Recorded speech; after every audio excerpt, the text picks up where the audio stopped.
Hello, hello, hello. How are we doing today? We're going to do a mic check before I bounce in the room. I'm using the good old Blue Yeti that is used for ASMR.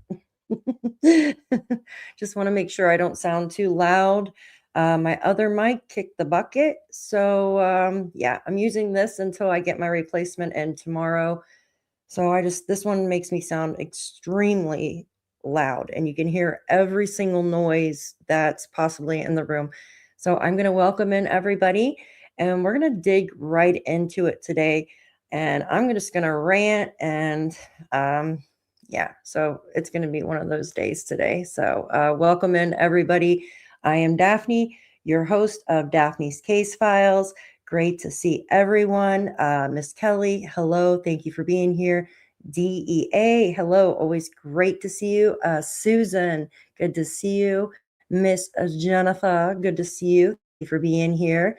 Miss Irene, thank you. Thank you. I appreciate that. So the sound is great. Thank you so much. Miss Joyce, hello, hello, hello. Thank you for being here. Miss Susan, hello. Deanna, Stella, hello, hello. Kathleen, hello. Great to see you. Hello, Holly Jolly. I love Holly Jolly's photo. Isn't that just so freaking cute? The German Shepherd with the toast is my favorite. So, Heather Marie, hello. Good to see you. Good to see you. And Miss Joyce, hello. Thank you so much for being here. Al, I know you are here. I hope your arm is okay. I know it's hurting you. Diane, good to see you. Thank you so very much for being here. And welcome in everyone else. Susie, Matt, good to see you. And Miss Susan, thank you so much for being here. I'll let everybody kind of mingle in. I'm trying to get all set up. Yesterday was a crazy day. My mic, or actually 2 days ago, my mic gave out for no reason. It was working fine, and then it just like pooped out. I have no idea what happened. So then yesterday I was trying to do a video and nothing would work. Like all my electronics just like were going freaking crazy. I actually fell out of my chair that I'm sitting in right now. I have one of those rolling chairs, and for some reason, like my pants, they're like slick. And when I went to go sit on the chair, I fell out of my chair. I was like, no friggin' way. Are you kidding me? Like, I'm like, what a day, what a day. Thank you so much, Irene. I really appreciate the super sticker. Thank you. And I got new sounds now, you guys. What's the new sounds? Yay, I got new little sounds for when I get little super stickers and stuff. Thank you so much for the super sticker. I appreciate you. So, today, I get messages all the time, and people, they ask me questions and they're like, oh, I don't think this is right. Uh, like AI will say this, and Chat GPT is telling me this. And I'm like, I just want to pull my hair out. Hey, Squid, good to see you. Tony, hey, good to see you. I cannot. All right, let me pull that back. I like AI for helping me with like doing thumbnails and, if I have a question or something. But AI, what it's doing now is picking up so much junk from the internet, and it's just twisting things.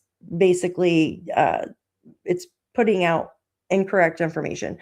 So I want to go through um, I want to go through the documents today. And a lot of people ask me questions on if Cindy had actually like seen the kids, right? And this would have been on Thursday. And basically, Cindy, if you don't know, Cindy is the mother to Malehya Brooks-Murray. Malehya Brooks-Murray is the bio mother for Jack and Lilly Sullivan, we will be talking about today. And this is Jack and Lilly right here. I made a cute little picture of them, right?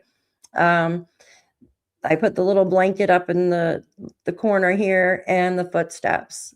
So that's the only thing that we have to go off of. Um, that that tells us anything. I mean, actually, it doesn't tell us nothing, but I don't know. They seem to think that the cluster of footprints out on the pipeline means something. I I don't know. I really don't know. I feel that if somebody, especially children like scuff their feet when they walk, right? Children are clumsy. They're, you know what I mean? They're gonna leave some kind of footprints leading up and leading away. They're not just gonna beam down to one place and leave a cluster of footprints and then beam back up, right? Just doesn't make sense, you guys. So we're going to be going over this case today, and I want to bring awareness to Jack and Lilly as well. And we were going to talk about the polygraphs. We're going to talk about the new polygraphs too. We do know that some other family members were just polygraphed, and we will be going into that. If you guys have any questions or anything, you want me to look into anything in this case, just let me know. Hello, Miss Patriot Girl. Good to see all of you. You not feeling good, Susie? I'm so sorry. Oh, that's not good. This weather will make anyone feel gross, I'll tell you. It doesn't want to, it's warm for a day and then it gets freezing cold. So we're going to start with the documents. I think that what it does tell us is that they were not walking away, and they definitely not in the bush. I can agree with that. What do we think? So with the boot prints, right? Now the RCMP did come out, and with their last interview, right? They state they don't think that Jack and Lilly are in the woods. They don't think they're in the woods. And I'll play that interview. So whose boot prints could those be then? Hey, Zach, good to see you. You're in the same chat? All right. So let me go ahead and add this here. These are the documents and the most current documents. And I'm going to read over this. We know that Thursday, right? Thursday, the last known image, right? The last known proof of life was Jack and Lilly at the Dollarama.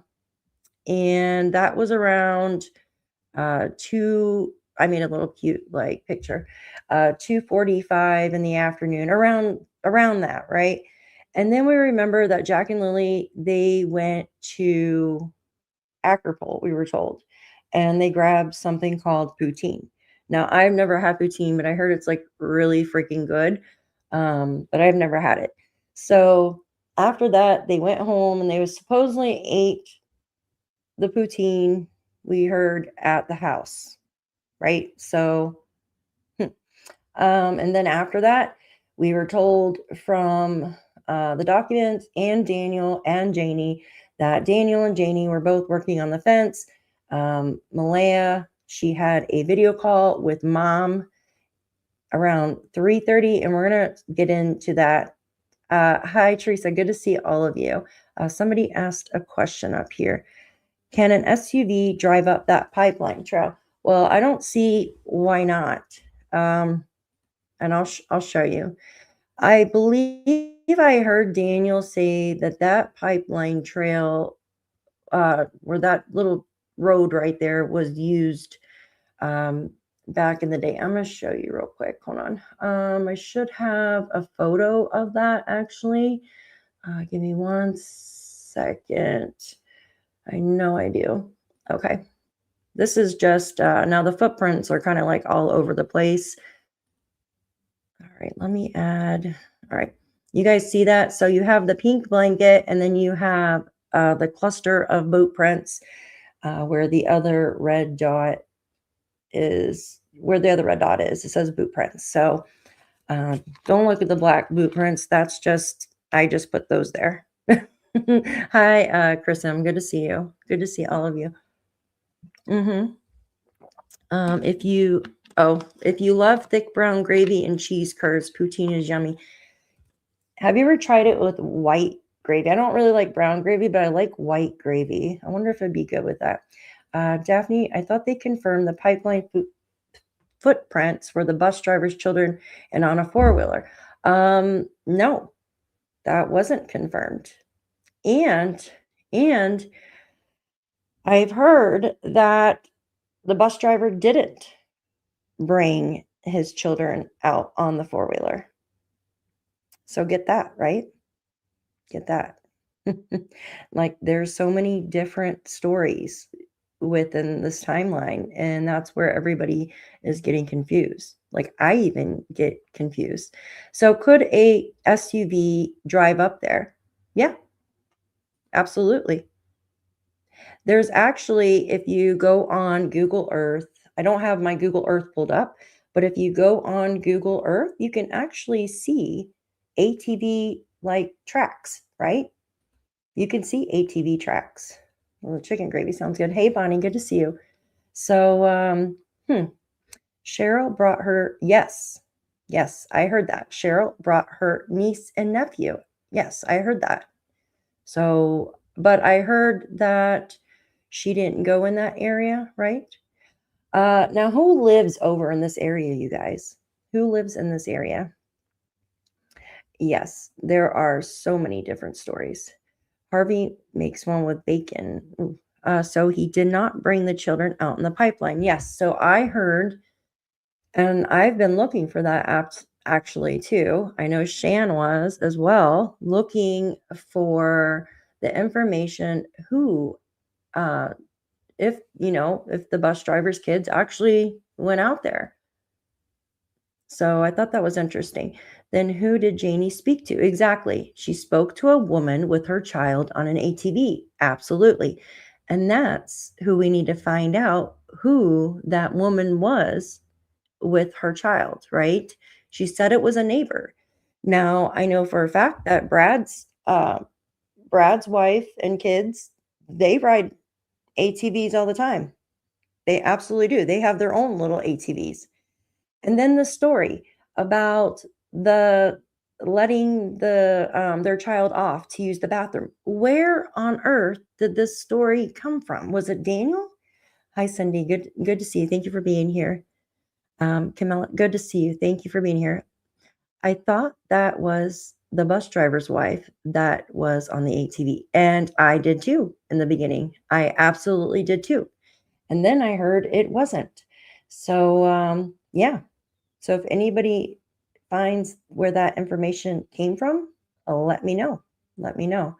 What PETA? You guys are making me hungry. Every time we get on here, you guys talk about food. Okay. So, but what I do know is the information that I'm going to share with you now.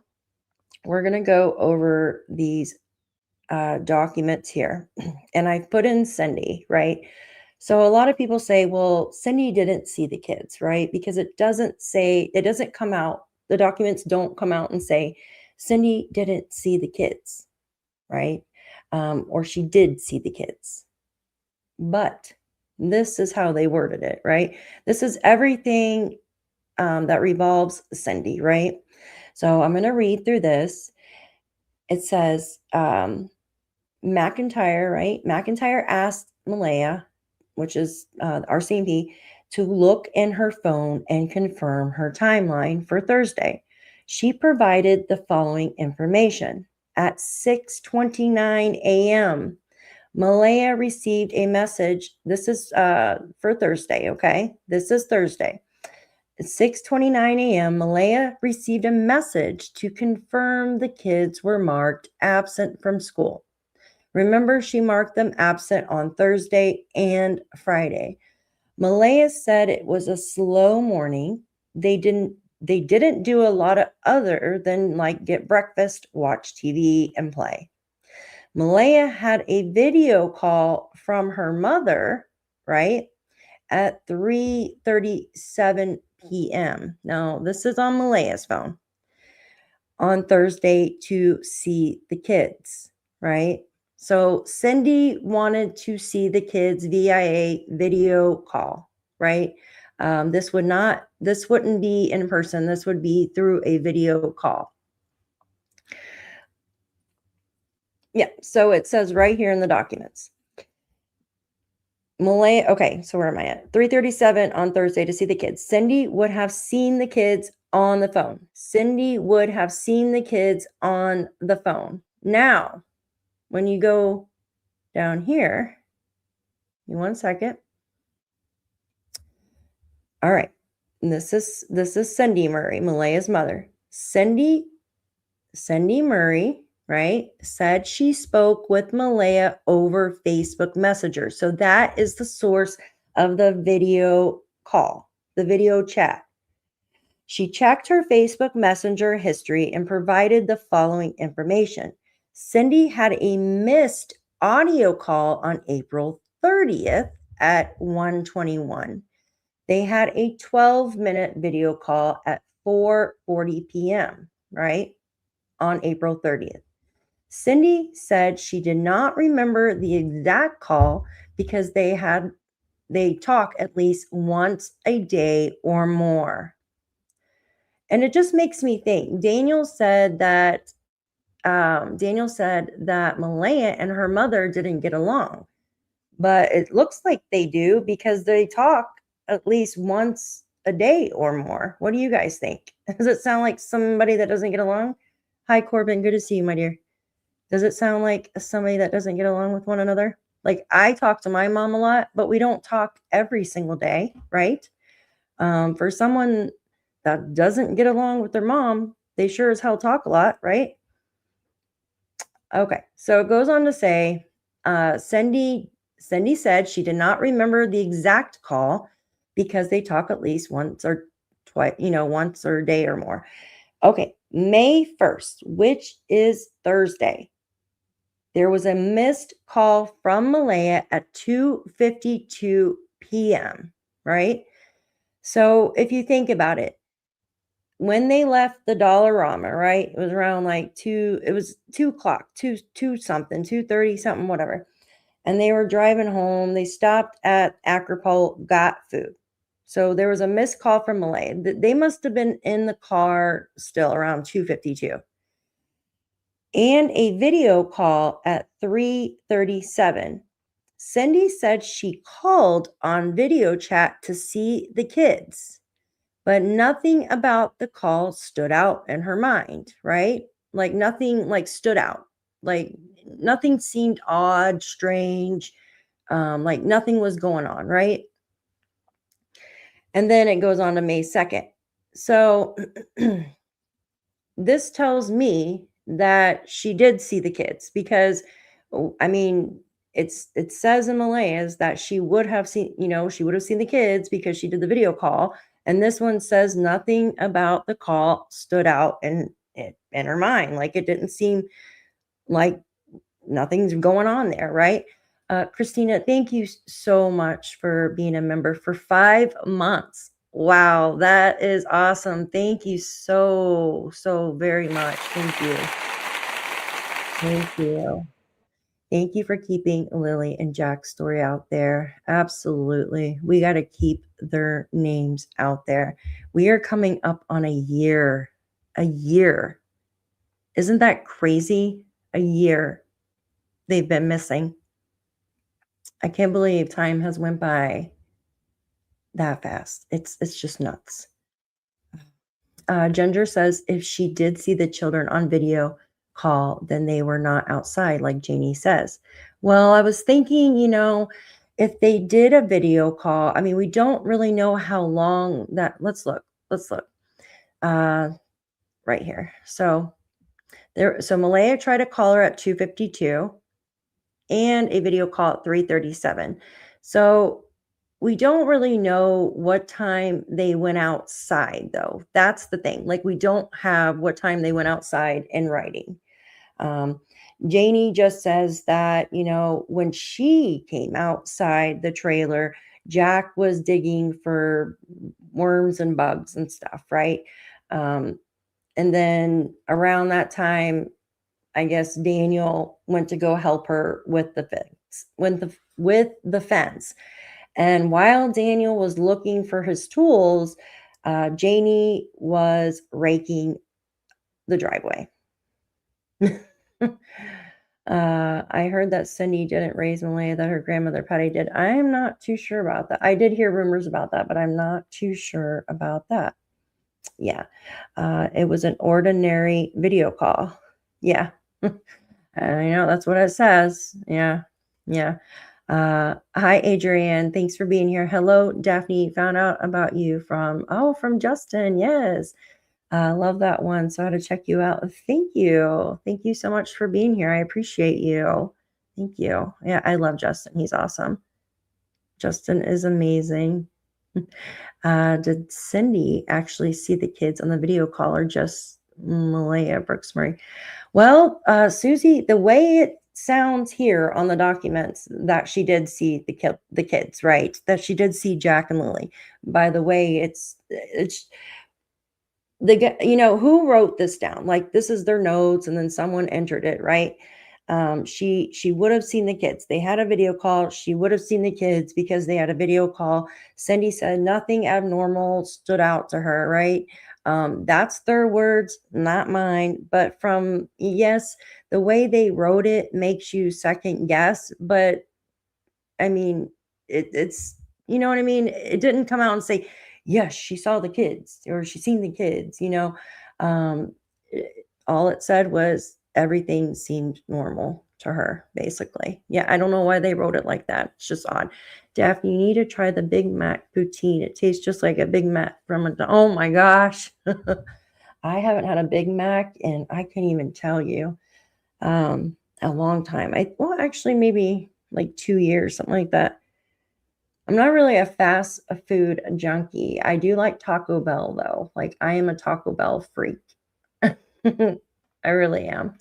Okay, let's go on to the rest of it. So it goes on to say, now, okay. So we already went through this part, right? And yeah, nothing stood out in her mind. Now, on May 2nd, right, we all know there was a missed call from Malehya at 8:28. Now, I thought this was kind of odd, right? I thought this was odd. There was a missed call at 8:28. Why do I think that's odd? Hi, Lynn. Good to see you, my dear. Why do I think that is odd? Because the fact that Malehya woke up at 6 o'clock in the morning, right? Like I did the video yesterday. This is what we're told. Malehya's alarm went off at 6 o'clock in the morning. She hit snooze till 6:15, woke up again, and then she automatically, within a few minutes, checks Jack and Lily out of school. Then we were told that she went to go get Meadow out of her crib, turned the TV on, puts Meadow in bed with her, right? And dozes off. That word, dozes off. Hi, Debbie. Good to see you, my dear. Why are all three dozing off? You know, I hardly ever heard that word dozing off until I actually started getting into this case. Do you guys say dozing off? Like, who says dozing off? Do you guys say that? Like, I'm dozing off. I guess, like, if you sit on the couch and you're watching TV and you're like, oh, I'm dozing off. But yeah, it it drives me crazy too, Joyous. Like, it absolutely drives me crazy. I just like, wake the heck up, you know? I don't understand. There's a lot of damn people freaking sleeping in this house. I wish I could sleep all day like these people, right? Okay, so it goes on to say that, all right, where are we at? So there was that missed call at 8:28. Now, think about it. So if she grabbed Meadow, went back into bed at, um, around 6:15, she marked Jack and Lily school. Did she even check on Jack and Lily? Do you guys thought she checked on Jack and Lily that morning? We never heard of that. Oh gosh, yeah. I know pregnancy makes you so tired. Also, it was an odd time as of the exact time that Jay was talking to her brother. Yes, yes. So that's correct. Because from what we know, right? We've been told that Daniel was asleep this time, right? Malehya, she says, she says, Daniel was asleep. Here, do I have that? Daniel was asleep from 6. Here we go. I got it right here, the timeline. which I thought was strange because usually someone would just say, Daniel was still asleep, right? How would you say that? Oops, that's the wrong one. This is the one I wanted. Right here. She says, Daniel was sleeping beside me the entire time, right? And usually someone would just say he was still asleep from 6:11 to around 9:40. But if you remember correctly, Malehya said that her alarm went off at 6. She hit the snooze and woke up around 6:15 to check Jack and Lily out of school. So how does she know that Daniel was asleep from 6:11, right? Um, you were supposedly asleep at this time because you hit your alarm, right? So yes. Now it's only a few minutes or whatever in between, but it's still odd. Usually if somebody's sleeping next to you, you'll be like, you know, um, Daniel was sleeping. He was still asleep. Wouldn't you say he was still asleep, not he was sleeping from 6:11 to around 9:40? I don't know. I think it's a very strange thing to say. We here in Canada say dozed off. Oops, where did it go? Or tense all the time. My husband has dozed off on the sofa as I write this for supper. Your husband sounds like me, Longing Heart. When I sit down to watch TV or something, I doze off. Yes. That's the way I see dozing off. Um, but these people are like laying in the bed, like just always dozing off. It seems like the whole story is about dozing to me. You know what I mean? It's Hi, Seaweed. Good to see you. Good to see you. Yes, Malehya Brooks-Murray does not mention checking on the kids that morning of May 2nd. And that's one of my biggest red flags because she literally told us that she was, she woke up at 6 and hit the snooze, woke, and then woke back up at 6:15.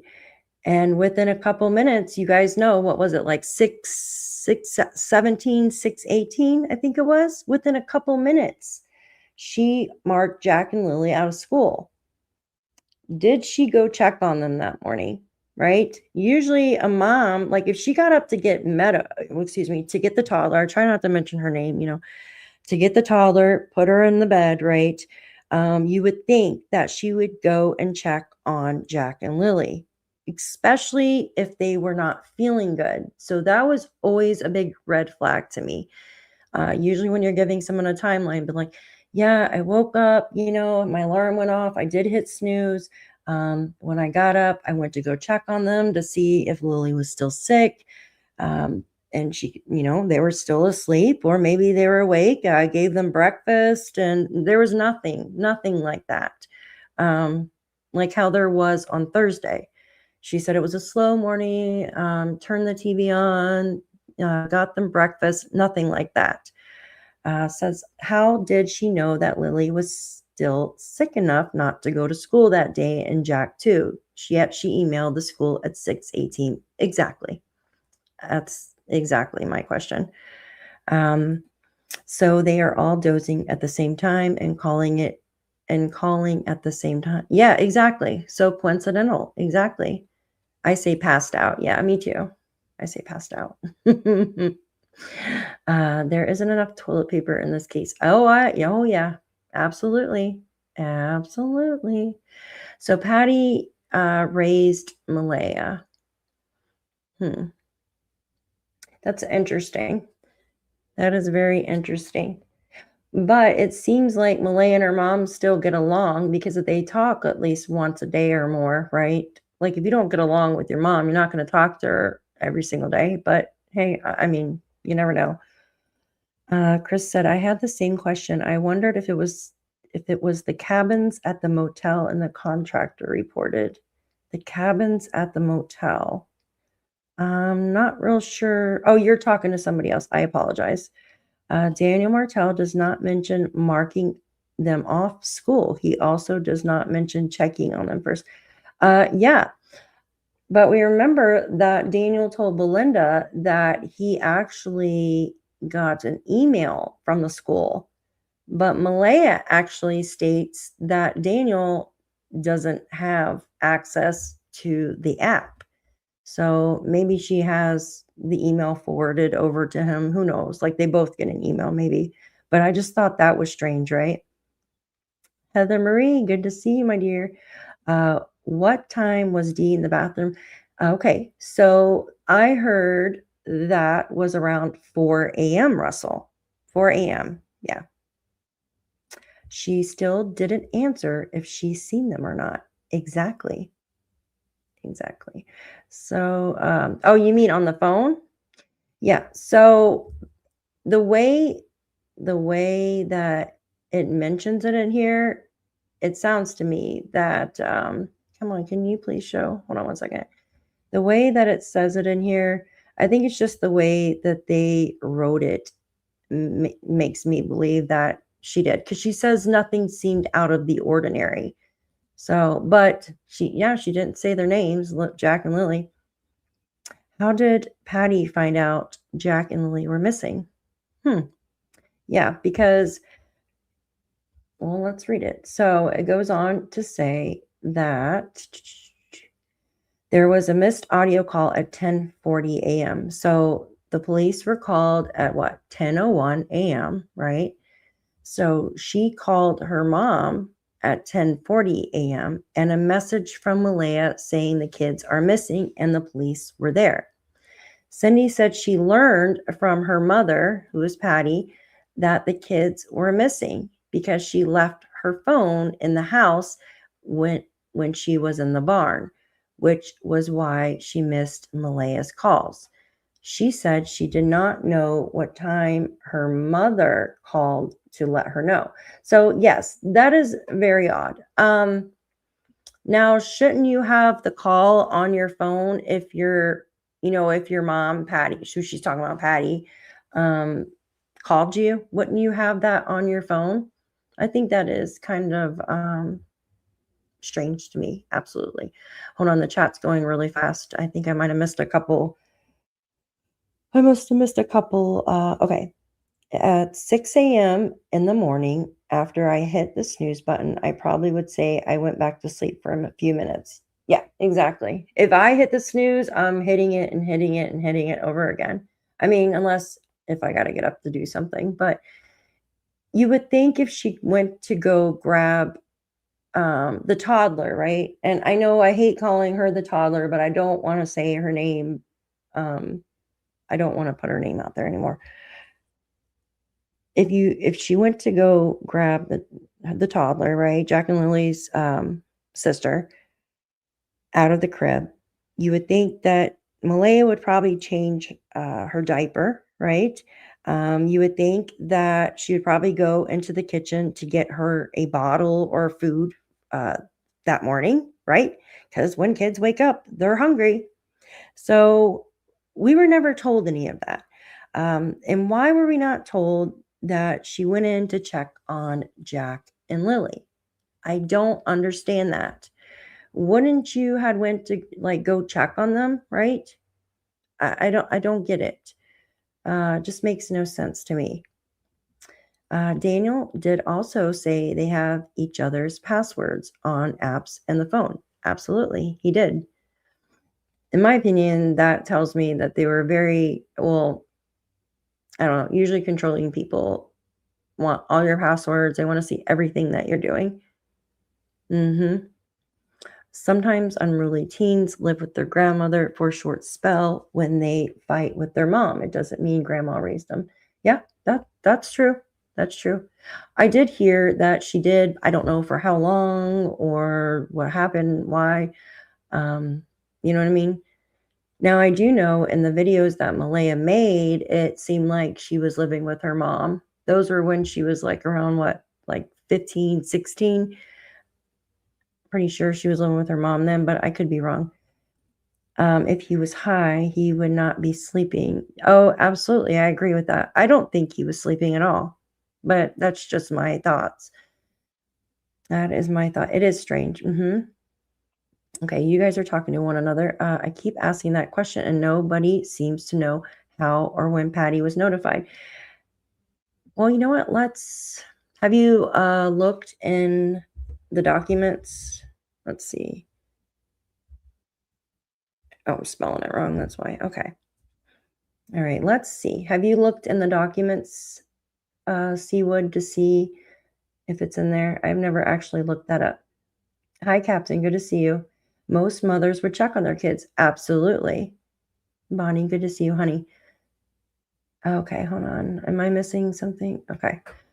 Let's see here. All right. So Patty's, right? This is the Darren one. I want to see how, let's see, Malehya provide. That's about Darren. Does it say anything here? Okay, so it might be still redacted, maybe, that information, but I don't know why. It goes on to say, Patty Pearson said she last saw them when they came to visit, right?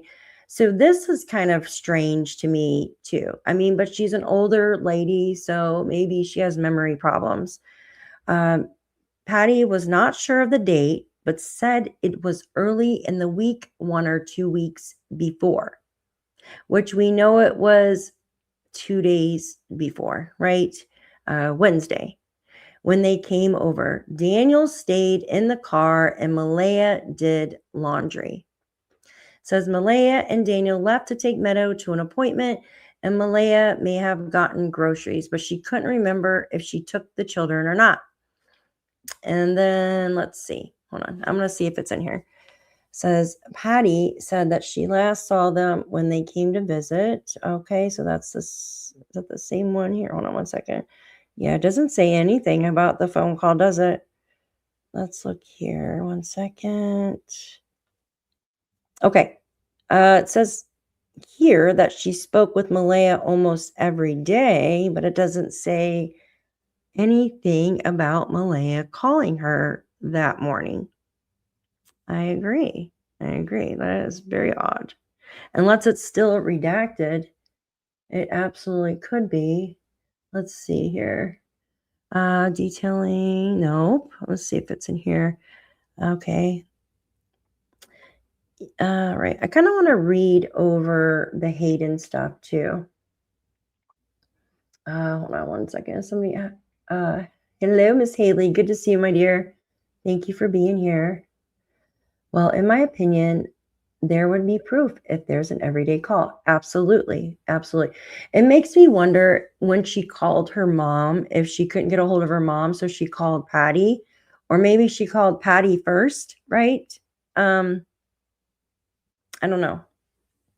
And then it looks like they didn't have the documentation, like, you know what I mean? They didn't document it of the phone call that Patty made to Cindy, which I thought was strange as well. If Patty can't remember when she last saw Malehya and Daniel and M kept using her money, that stinks. I agree. I absolutely agree. Yeah, it's very strange. Hello, Lori. Good to see you. I agree. That's very, very strange.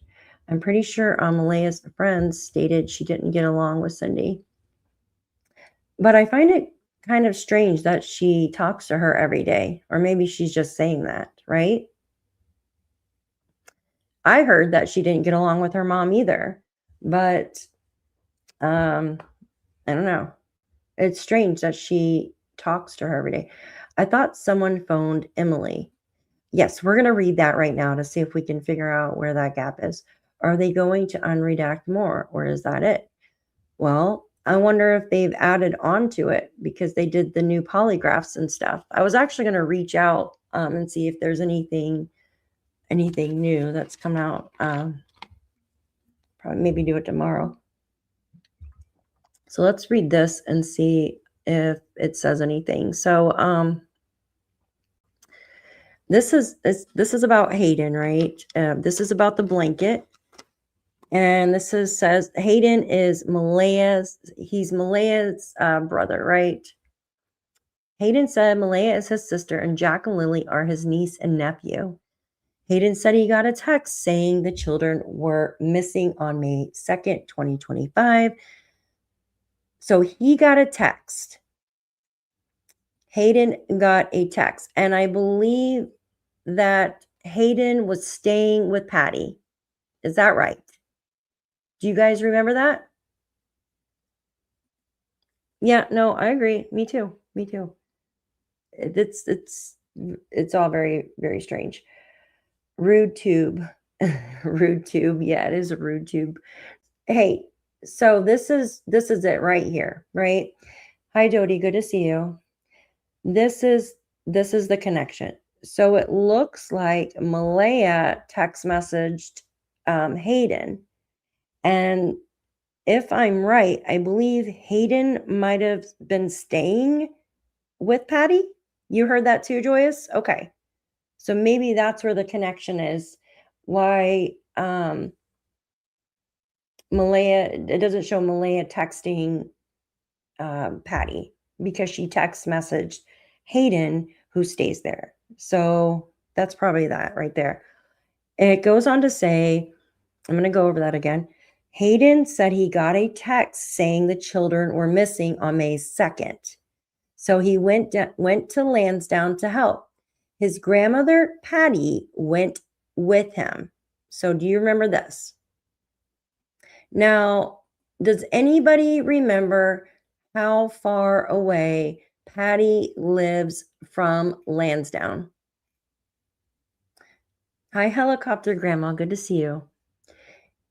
She lives about 45 minutes to an hour away, right? Now, I know there's been this talk about Hayden being there, right? That morning when they found the t-shirts and stuff like that with some other people there. I'm not going to mention the names, but so if he was there around 10:30, wait, what time was it? 10 o'clock. It was around 10 o'clock, right? Right around the times that Jack and Lily went missing. He would have had to rush back, right? An hour back, 45 minutes to an hour back, and then rush back to Lansdowne. Now, and because they got there around 1:30ish, right? Yeah, 45-minute drive. Thank you. I think it's 45 minutes to an hour. I've heard it would be plausible. It would be plausible to do it, but there's a short window, right? There's a short window. So depending on how fast you drive and traffic, yada, yada, yada, I guess it can happen. Hi, Sightwave. Good to see you. So if he was living with his grandmother, that is how Patty, got the notification. And then Patty must have reached out to Cindy. It says Hayden went with Haley and his girlfriend. So think about this for a minute. Think about this. Did Hayden have to go pick up Haley or have to go pick up Emily? Right? And we remember, I don't know if it was Cheryl. Was it Cheryl or Haley brought their nieces with them or something like that? I can't remember. Okay, so Hayden went with Haley and his girlfriend. Now, did he have to go pick up Haley? Because that would add more time onto that. So if Hayden was actually there, right, around 10 o'clock a.m. in the morning from Lansdowne, and this is the rumor that's going around, and he had to drive back to Patty's to pick up Patty, that would be 45 minutes to an hour, right? Then he had to go and pick up Haley, it sounds. Is that right? Is that right? That sounds about right, because that's what it says in the documents. So I don't know how far Haley lives from Hayden, or maybe Haley came over to Patty's to meet them, and they all rode in one vehicle. And you believe Emily was, I think I remember hearing that as well. Yeah.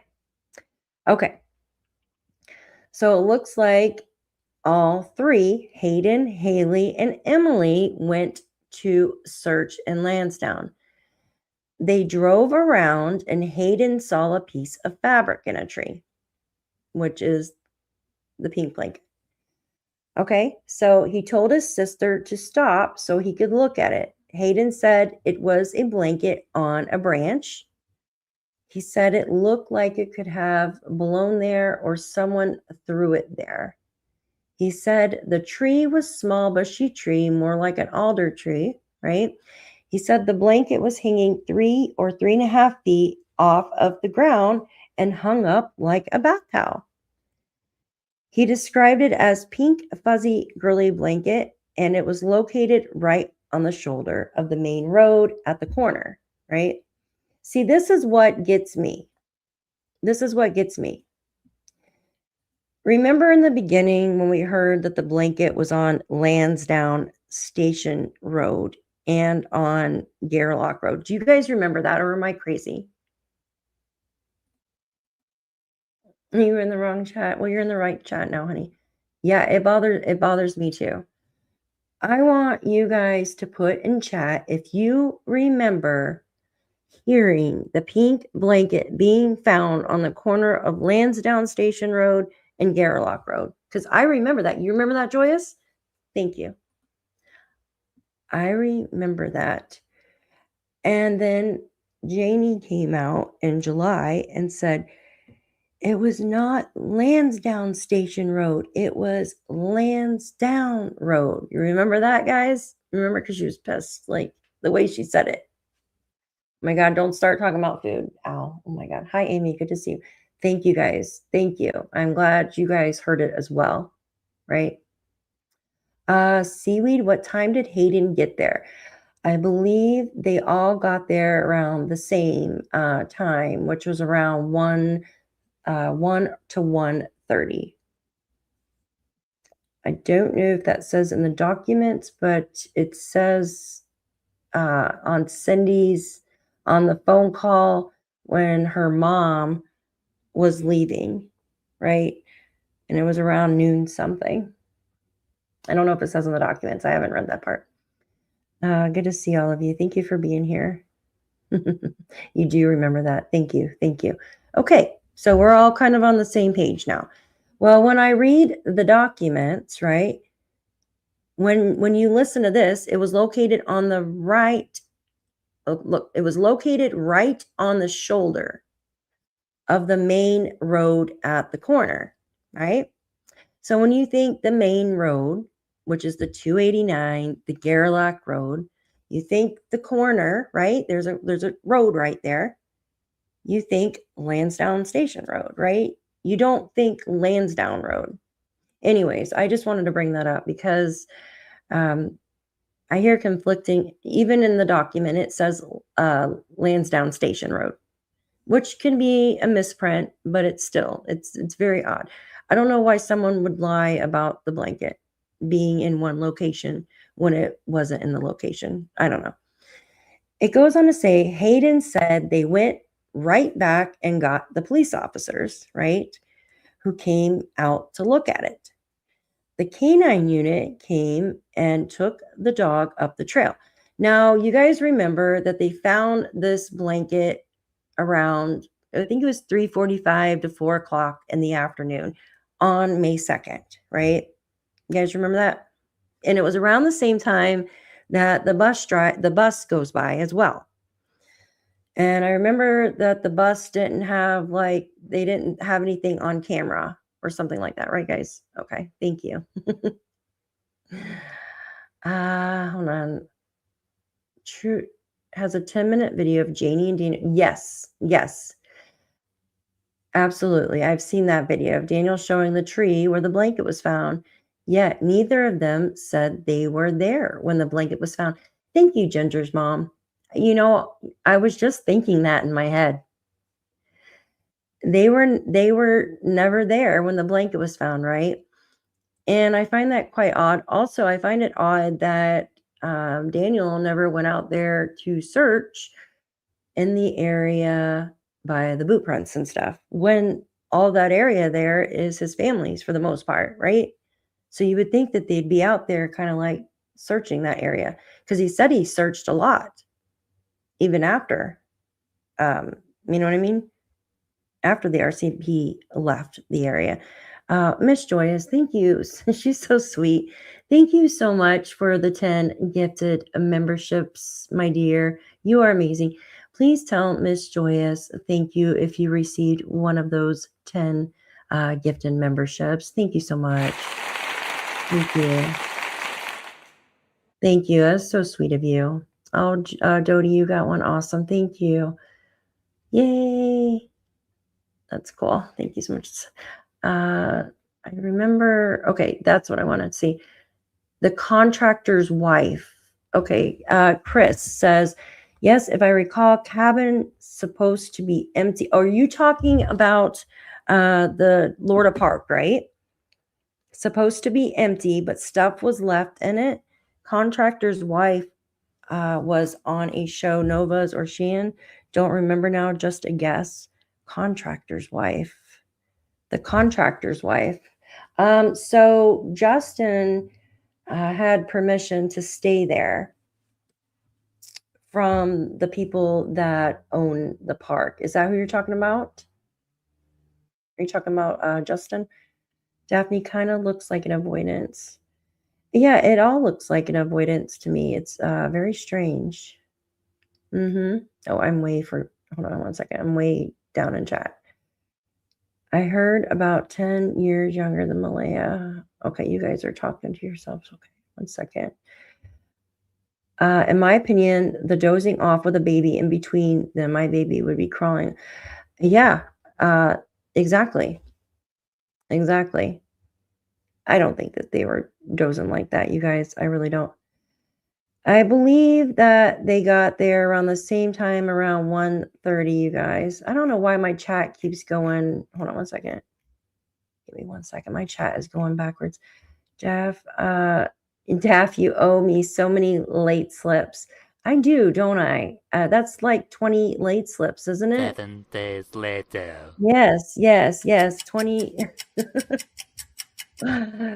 Hi, April. Good to see you. Thank you so much for being here. Yeah. Who texted Hayden? Well, let's see.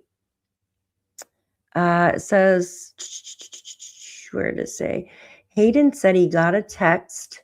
He just says he got a text saying the children were missing. That's it. I don't think it says who he got a text from, actually. Yeah. It doesn't say who. It goes on to say, let's see, where am I at here? We've already passed that part. Okay. It was talking about the blanket. It was located right on the shoulder of the main road at the corner. And that sounds like Lansdowne Station and Gairloch Road. He says they went right back and got the police officers. They got, the dog came out, the canine unit came out, took the dog up the trail. Hayden said he got a photo of the blanket on Emily's phone and went back to show Malehya. Malehya said it might be Lily's, but she threw it out in the garbage, right? Remember that? Hayden said he did not know what happened with the blanket after that. It goes on to say Hayden said there was also clothes on the ground, but they looked old and ripped up. Hayden said his grandmother called Darren, right? So this is another part. This is going to be talking about Darren. Actually, do you guys want to hear that part? Do you want to hear the part about Darren? It's okay. I'm getting behind in chat. No, husband, wife were cleaning the cabin. Man found all kinds of documents for identification and other paperwork. I don't think it was Lorda, though. It was the cabins behind a hotel. That's interesting. Is it the old hotel that Kent's mom used to work at? Is that the one? I thought that one caught on fire. Hi, Dreamcatcher. Good to see you. Or am I wrong? So if Cindy was last to know who texted Hayden and who phoned Emily. I don't know who actually messaged Hayden. It doesn't say. He just said that he was notified that Jack and Lilly were missing. It's kind of sticky right there. M said the toddler had a bad diaper rash. Yep. One thing she would get up. Yeah, absolutely. You would think Ginger's mom that she would get up and do that, but you never know. Hello, Detective Tam. When was it Daniel? When was it Daniel put two and two together and remembered the blanket in the garbage? Seemed like that was a few days after, I believe, right? I think it was a few days after. I could be wrong though. I could be wrong. Sorry, can't see much chat, but saying hi. Hello. Oh, you're in the horizontal. Come on over or you're in the vertical. Come to the horizontal, honey. Is Daniel still locked up? I haven't been. Hi, Jess. No, Daniel's not. He's not in jail. He just was arrested and went to his first arraignment on March 2nd. And then he goes back to court on March 30th. And that would probably be probably the bigger court date, but I could be wrong. Let's see. Hold on one second. Somebody else asked a question, and Kelly, you're so funny. Why not? He pisses me off. The tool. Yes. So the toolbox. Yes, I watched the video about the toolbox and Durwood like auctioning it off or something. I think the toolbox comes in because there's so much talk about tools. You have a wrench that is in the door, right, to keep a bear out. Then you have Daniel searching for his tools. He said it took a while, right? But he found them. And then you have this toolbox brought up over a year, or not over a year, excuse me, over a year. Oh my gosh. Well, almost a year actually has went by, and someone brings up a toolbox, right? Buried 3 foot under snow. So I don't understand that. I'm doing good. Thank you, Dreamcatcher. Hope you're doing well as well. Thank you. Diaper rash is usually not from being changed. I agree. Absolutely. I agree. I still like to know who texted, hated, and what time. Yeah, unfortunately, I don't see it in here, which is strange because they mentioned calls from other people and the time of that, but it doesn't mention his for some reason.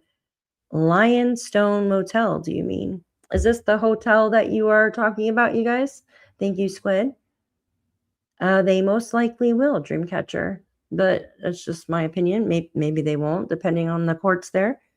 You were behind. It's okay, hun. It was Pine something. Yep. So it has to be. It was Pine something. Pine something. I thought it was a contractor hired to do some work on it, but could have been a cleaner. It was a while ago. Huh. Yay, you found the right one. And the stapler. Yes, we cannot forget about the stapler. There's another tool. That's crazy, right? Like who jokes like what? I don't understand why he jokes about stuff like that. And he joked about the blanket, right? I remember in the beginning he said that he thought Malehya planted the blanket, so he didn't want to say anything. That's crazy to me, right? I think, and someone correct me, but the motel was called Pied Piper. Then got new owners and cleaners came and found the stuff. Squid, do you see this comment on the screen? Could that be it?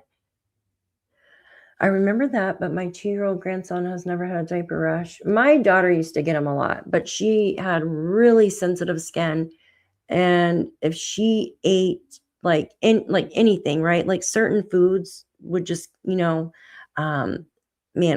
had to get this diaper rash, like prescription diaper rash for her. Her skin is so sensitive, like anything, just, you know what I mean? So I remember those days. In my opinion, well, if not all phones were taken, they're probably stuffed cops. Yeah. I mean, it could also still be redacted here. I don't know. You know what I mean? So it goes on to say, if you guys want to hear this part, Hayden said his grandmother called Darren, who is her first cousin. See, it doesn't tell us what date, though, right? He wasn't completely sure of Darren's last name, but thought it was Darren Geddes. Geddes got involved and was going all over the internet saying things.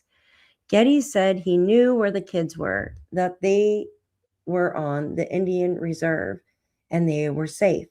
Hayden said he thought police tried to talk to Geddes.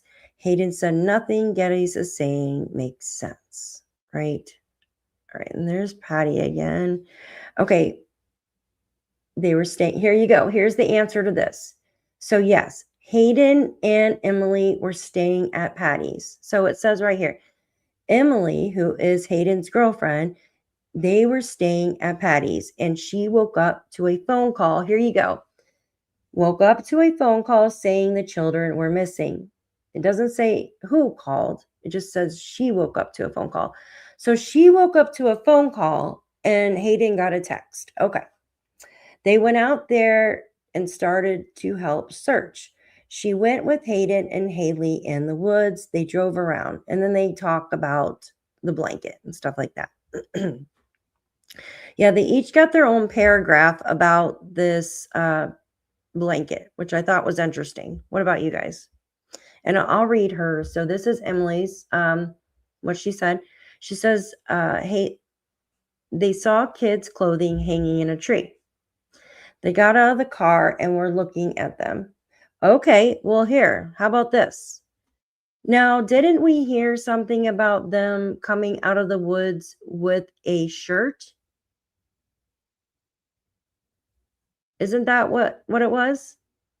Didn't we hear about them coming out of the woods with a shirt, right? There used to be a Pied Piper Motel in Amherst. First I'm hearing of this location. Yeah, same here, Squid. I've never heard of it. I never heard about this. I think when Daniel mentioned the wrench after that, I still imagine the police. Yeah. I just find it strange that, and then you had the one lady, this is off topic from what I'm talking about now.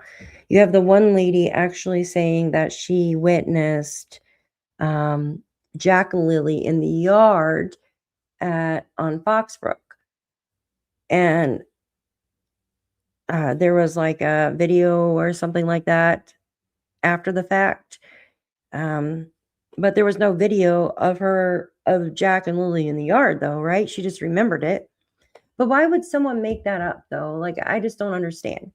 And that's where this whole tool thing came into place, the picture. The delayed, from Meadow. If you weren't taught, played with, given attention. Yeah. I'm tired of hearing about this. Let us know when somebody's been arrested and we know the three of them. If it was Malehya that texted Hayden and phoned Emily, the police would have gotten, yes, they would have gotten their phone records. Absolutely. So think about it, right? Think about this. If Hayden and Emily, right? If Malehya texted Hayden and called Emily, don't you think that they would have got like try to ping their phones to see where they were at? Don't you think so? If it was true that Hayden and Emily were out there at 10 o'clock in the morning coming out of the woods with a t-shirt, right? Don't you think that the police, the RCMP, would have looked at their phone records and looked around to see if their phones pinged on anything? For instance, if they answered their phone at Patty's when we're just, guessing, if it was Malehya that sent the text to Hayden and called Patty, don't you think they would have looked at those phone records, right? So I don't think if it was Malehya that texted Hayden and phoned Emily, the police would have gotten it off of Malehya's phone. Yes, That makes sense, right? And they would have pinged the phone. They could have, looked to see if the phone was on the Wi-Fi at Patty's or on the phone towers there. Now, there's no way of actually knowing who answered the phone or replied with a text back or whatever, but if the phone's there, then they're probably there. So I think we can kind of like, I don't know. I don't believe that they were there at 10 o'clock in the morning, but that's just me. Anyways, it goes on to say Emily said that they saw the kids' clothing hanging in a tree. They got out of the car and were looking at them. They didn't touch them because they thought it might be evidence. Emily said there were 2 shirts and a blanket, right? The blanket was hanging in the tree and the clothes were on the ground, right? Goes on to say Emily took photographs as soon as they got out of the car. They drove back and the blanket belonged to Lily, but the clothing did not. They then told the police who went to investigate, right? Emily looked at the data from the photographs and saw they were taken on May 2nd at 3:24 p.m. So this is before the bus went by. That is before the bus went by. What do you guys think about that? Are you leaving, Miss Joyous? Oh, have a good night, my dear, and enjoy your dinner. We'll talk soon. Hopefully the snow melts for you soon. I hope my snow, I hope I don't get any snow. It's supposed to get cold here tonight. And helicopter grandma seaweed and putting an auction. Yes, it's like making a joke out of it, which really gets on my nerves, right? All right, I'm going to remove this. Give me a second. Why am I so tiny here? Okay. We're going to talk about the polygraphs for a little bit. I'm going to bring up a video so we can all get caught up and we're going to talk about them. It's sleeting there, Dreamcatcher. Oh, God. It's going from 70 degrees today down to like with the wind chill tomorrow, 14 high. Like, how is it that? That's crazy, right? How does it fluctuate like that? Let's see, 1 second. The flying blanket. I remember in the beginning, I was like, how did the blanket get there? Did maybe someone take the kids and the blanket was wrapped around the children, or even just, they were covered up with it and maybe it blew out of a pickup truck or something, or blew off. I don't know. And then I kind of changed my mind on it. It's raining hard in the Truro area and the snow is almost gone. Oh, well, you guys are about to get another cold front. I'm not kidding, because we're about to get hit with it, and then it's probably heading up to you guys. I wish I could remember that story better, but was it actually on a YouTuber's channel, or was it one of the AI ones? Because I've never heard it. I've never heard about it. Tornado watches. Oh my gosh, you got to be careful. I hate tornadoes. Yeah, Nova Scotia is getting hit hard. We just had the thunderstorms last night. That's what you guys are probably getting. You guys get it like the following day from us. All right, let me pull this up 1 second. How did I do this real quick? I'm sorry. I always forget what I'm doing here. Is this it? Oh, this is it. Duh. Okay. I'm going to bring you. Oh, no, I'm freezing up. Okay. I'm going to bring you over here. And we are going to get caught up with the polygraphs. And then I just want to go through the polygraph information on the documents. If you guys have any questions or anything, want me to look up something on the documents or anything, just let me know in the chat and we can do that. Okay, let me pull this out. 1 second and add a stage. Blow this up for you. There you go. It was a woman who called in and said her and her husband went to clean it and she found binders. I'm really curious about that now. I haven't heard anything about that. The last I heard about a hotel was the one Kent's mom used to work at years ago. And that one would like burn down or something. That's the last one I heard about. And a hotel that was called in from a tip around the COVID pass, if that makes sense. But that was a long time ago.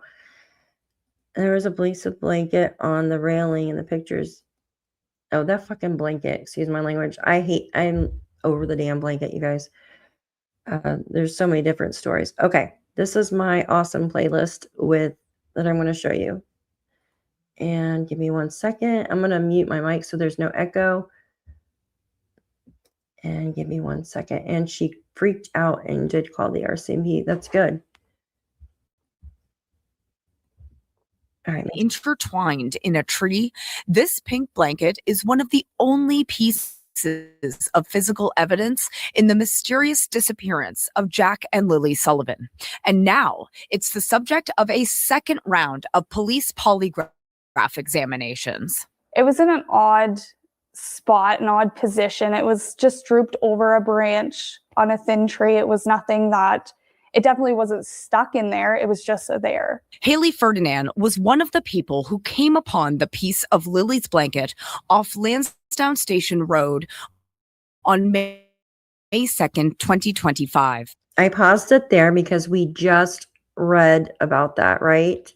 In the documents, it said that Hayden got a text and then got a phone call. Patty got a phone call or whatever, right? I think it was Patty that got a phone call, or maybe it was Emily. And they live with Patty. Right? Then Hayden, it seemed like we were never told if Hayden went to go pick up Haley or if Haley actually went to Patty's and they all rode together, maybe. But I do know that it was either Haley or Cheryl, maybe it was Cheryl, brought their niece and nephew maybe with them or something. Does that make sense? She's the stepsister of the children's mother. It was the first day of the search as crews scoured the woods for Lily and Jack. Since then, family members on all sides have suggested online and in the media that it was planted. Ferdinand was asked about that in a polygraph examination on February 20th. It was, did you plant the blanket in the tree? Did you place the blanket in the tree? Did you put the blanket in the tree? And did you leave the blanket in the tree? Ferdinand says she answered no to each. Okay. So I'm pretty sure why they were polygraphed, right? Because remember they brought Daniel in twice, right? About the blanket, about the pink blanket, it seemed like. And they were questioning him. So why do you think that Haley and Hayden were brought in to... Hi, Roseanne. Good to see you, my dear. Wasn't Logan there too when the blanket was found? Yes. So, and I don't remember what day that was, if it was Saturday or Sunday when Daniel had Justin film him opening up the garbage bag, right? We heard about that. So we probably know why they were polygraphed, because obviously they're focusing a lot on this blanket, this pink blanket, because if they find out who planted this blanket, they will find out if and who did something to Lily and Jack. And that's the answer right there, in my opinion. So if they find out who was playing around with this blanket, if this blanket was planted, which it seems like the RCMP pretty much believe this blanket was planted, they'll find out who took Jack and Lily. Helicopter Grandma says, I think Haley and another woman talked to a creator. And what? Yes, that was Shan, I believe. Yeah. So there's two pieces, right? One piece and then another piece. Yeah, it's confusing as shit. I'm sure it was said the cabin was searched because Belinda said after a day or two the lock wasn't. Yes, the little cabin next door to Jack and Lily's property, or where they lived. I actually agree with you there. I do. I agree with you there. Um, and if I'm proven wrong, I will be really shocked. But I agree with you. Why is there no shadow behind Haley there? You can see a shadow behind her arm right there. It's all lighting. Lighting makes everything just, crime. Hi, good to see you, my dear. I think D blamed them for planning the blanket. Now the RCMP can go back to D and say, there you go. They didn't do it. I agree. And if this is just my opinion, they haven't said this, right? But it seems like they're looking into a more criminal case. This is just the way I see it. Because if it was more of a missing persons case, right, where they thought they just nonchalantly walked off, they wouldn't be looking or caring about a freaking blanket. They wouldn't, right? But since there's been so much talk about this blanket, and you have Daniel obviously blaming Malehya's side for this blanket, and we know Malehya's side is blaming Daniel for this blanket, right? Being planted. Seems like the RCMP are pushing into a different direction. I think it already is. I think it already is. If, like I said, if they're focusing on this blanket, right, there has to be something to it. If they feel someone planted it and they find out who planted it, then they find out what happened to Jack and Lilly, because they'll have their person. No normal person, right? Nobody there is just going to mess around and plant a blanket, right? It's going to be a guilty party, because they're up to no good. They're trying to distract, right, from the truth. That's what they're doing. Didn't Durwood say Alvin M. confirmed he was there that morning? Can someone... Alvin lives right around the corner. I don't know if it was in the one interview or whatever, but he lives right around the corner, doesn't he? Alvin does. Right over off Montreal Road or something by the bus driver. I'm pretty sure. And wasn't that kind of in the area where they were coming? I don't know. Dee was grasping at straws and desperate for the narrative to change in his favor. Lighting, optics. Oh, yeah, it's lighting, definitely. Lighting can make... it's crazy. Lighting can make anything look like... Each question, and was told at the end that she passed. In Canada, polygraph tests are used as an investigative tool and are not admissible in court. A number of people close to the children underwent polygraphs in the weeks and months immediately following the disappearance. Michelle Janice says police use polygraphs to help shape interviews and narrow down suspect pools.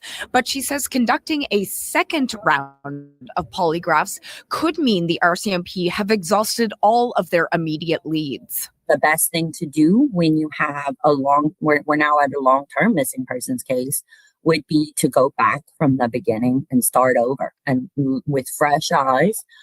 I don't disagree with her going back to the beginning and starting over. It's always good to do that. But I believe, in my opinion, that they are moving more towards a criminal case. Because if they're focusing, like I said just a minute ago, if they're focusing on who planted that blanket, then they will have their person. Runs with Scissors, so good to see you, member for 1 month. I think the fact that Daniel at first said the blanket wasn't Lily's. After that, Daniel claims 2 sweaters missing. I bet those sweaters... Actually, I think the sweaters were found right after. I think a month or 2 after. I'm pretty sure he found those sweaters. He started blaming, though, right? That somebody took the sweaters. And if they found those sweaters with Jack and Lilly, they were trying to plant them to make him seem like he was the one that did something. Do you guys remember that? Thank you so much for being a member here, honey, for a month. Thank you. Thank you so much. Do you guys remember that? him finding those sweaters, you guys? What happened to my comments? Hold on. Hey, Mariska, good to see you. Thank you. Yes, he did find the sweaters. I don't remember how long after the fact, after he said that, but he did find the sweaters. Absolutely. At the end of the day, Jack and Lily were missing, and who the hell would plant exactly? Who the hell would plant a blanket? Exactly. And it seems like the RCMP are like focusing on the blanket. So here we go. She passed, Cody passed, but DM and MB were truthful. Yeah, I don't know. I thought that was strange too, but it might just be the way each person who's doing the polygraph testing wrote it down in their notes, maybe, or something. Or maybe it was the person who wrote it in the documents, but I'm not sure. Usually it just says truthful. It never says pass. Like, it's not a test. I mean, it is a test, but it's not like a test. You know what I mean? I don't know, in my opinion. Yeah, you're welcome. Hi, Brian. Good to see you. Thanks for being here. Crime says the major crimes was asked, who get a sample of blood now? And he responded, that is helpful to know that the DNA is where it should be, something along those lines. The major crimes was asked. Okay, we could play that. I'll have to go over that. We could play that interview in just a moment. 100%. How horrible, controlling narcissist with no morals and empathy. I think no one else is on the blanket except Dee and the kids. Yeah, I don't think. I would think so. Absolutely. For some reason they're not. I don't know why. Maybe because they have something else in mind for them. You think? There's a lot seems to be going on in this case, right? More and more stuff popping up from them. But I mean, Daniel's quiet now. But you would think that they would at least arrest for neglect. So maybe they have something else in mind. But I really feel that they are focusing on this blanket, you guys. He also said he was missing something else too, or maybe it was Janie said that someone came into their home, right, and took a few things. Oh, I don't think she mentioned what those things were, but they took a few things, which is interesting to me, right? Who would go into their home while they're gone? And I thought that Janie said that she never leaves. Belinda, is Belinda in here? I didn't even see her come in here. Hi, Belinda. Good to see you. Good to see you. I'm so sorry I missed you coming in. Lori, on May 3rd, the cabin had a new latch and lock. Yes, I remember that. And a few weeks later, the lock was gone and the door destroyed. And the camera too, right, Belinda? There was a camera in there. Didn't they put a camera in there? Yeah, of course. All right. For some reason, my chat goes all wonky. Okay, I missed somebody's question. You screw me from, in my opinion, DM passed. I just found it strange, but he might have been talking about give Haley and Hayden polygraphs, right? When he says, I want all new polygraphers and new tests and stuff like that. And I'm thinking, why the hell does he want to take it over again, right? With new polygraphers. That's why it made me think him, because why would you want new polygraphers, right? Unless you didn't pass. But who cares? Like, if you want somebody else to be polygraphed, when you just say, I want them to polygraph those people too. Why does it have to be new polygraphers?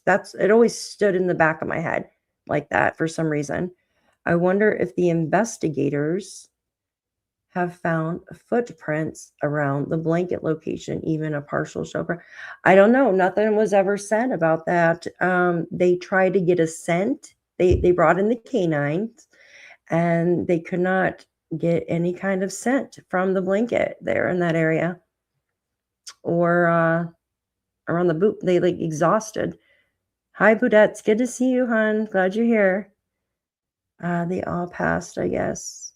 Well, I mean, there's a lot that is still redacted. Like, there's a lot that's redacted in there still. Excuse me.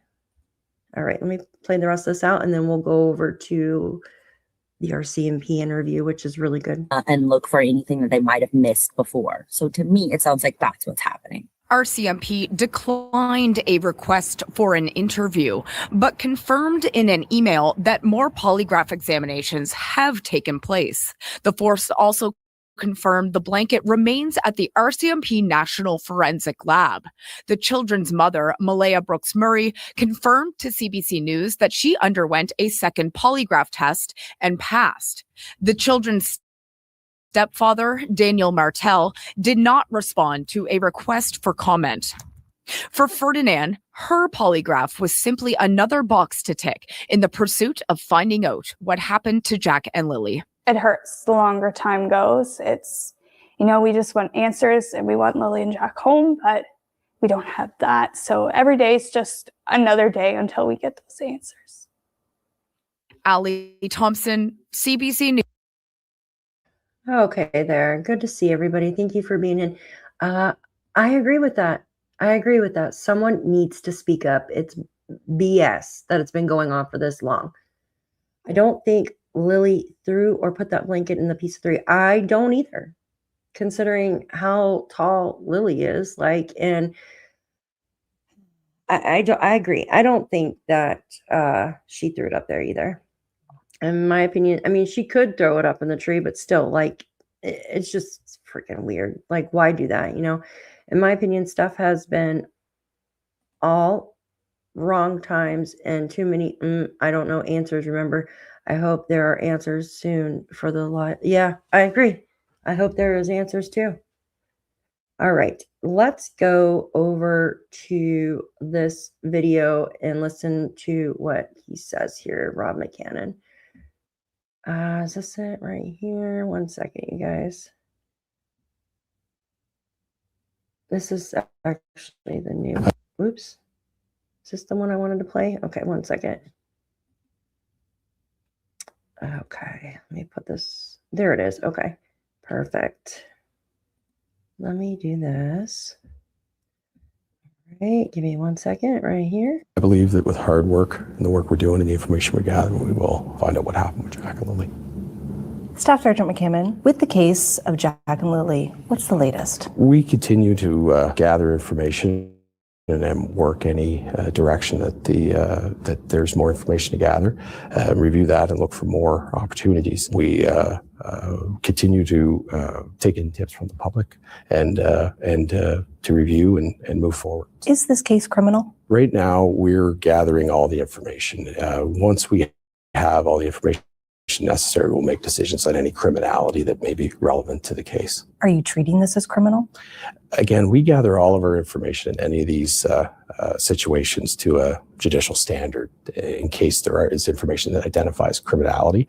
And that is part of our job, is to gather all the information so that we can make good decisions with it. Can you explain how that works under the Missing Persons Act? Well, basically, the Missing Persons Act gives us the ability to get judicial authorization to pursue different, more private information that we can then gather to review for any tips or leads, directions to go to find more information. The children's stepfather, Daniel Martel, has also indicated that recently his DNA sample was taken. Why now? Because it was the appropriate time, or we felt it was time to collect that information, of course. Sometimes DNA doesn't necessarily, not because anybody's a suspect, but to... I'm going to say this very carefully, very carefully. I don't think the blood DNA sample was for or off of to match it with the pink blanket. I don't. That's just my thoughts on it.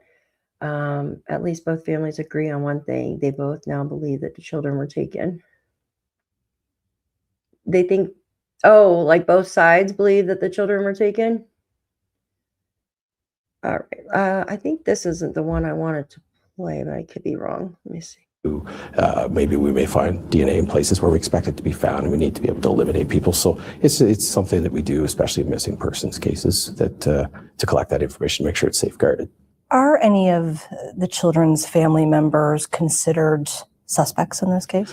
I wouldn't say anybody's a suspect. Again, we continue to gather information and whatever evidence that we are able to find, and we'll make our decisions based on that. But I'm not in a position to really comment on suspects or anything like that at this time. Do you have suspects? Again, we're working the investigation. I can't comment in detail on where we're going because I have to maintain any integrity of the work we're doing. Anybody in the public who has information that can help us with this are asked to please engage with us and pass that information along so that we can work with it. What do you think happened here?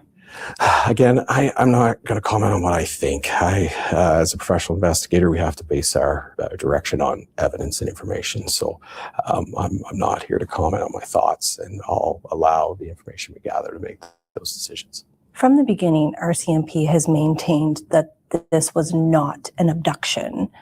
The families believe that it could have been an abduction.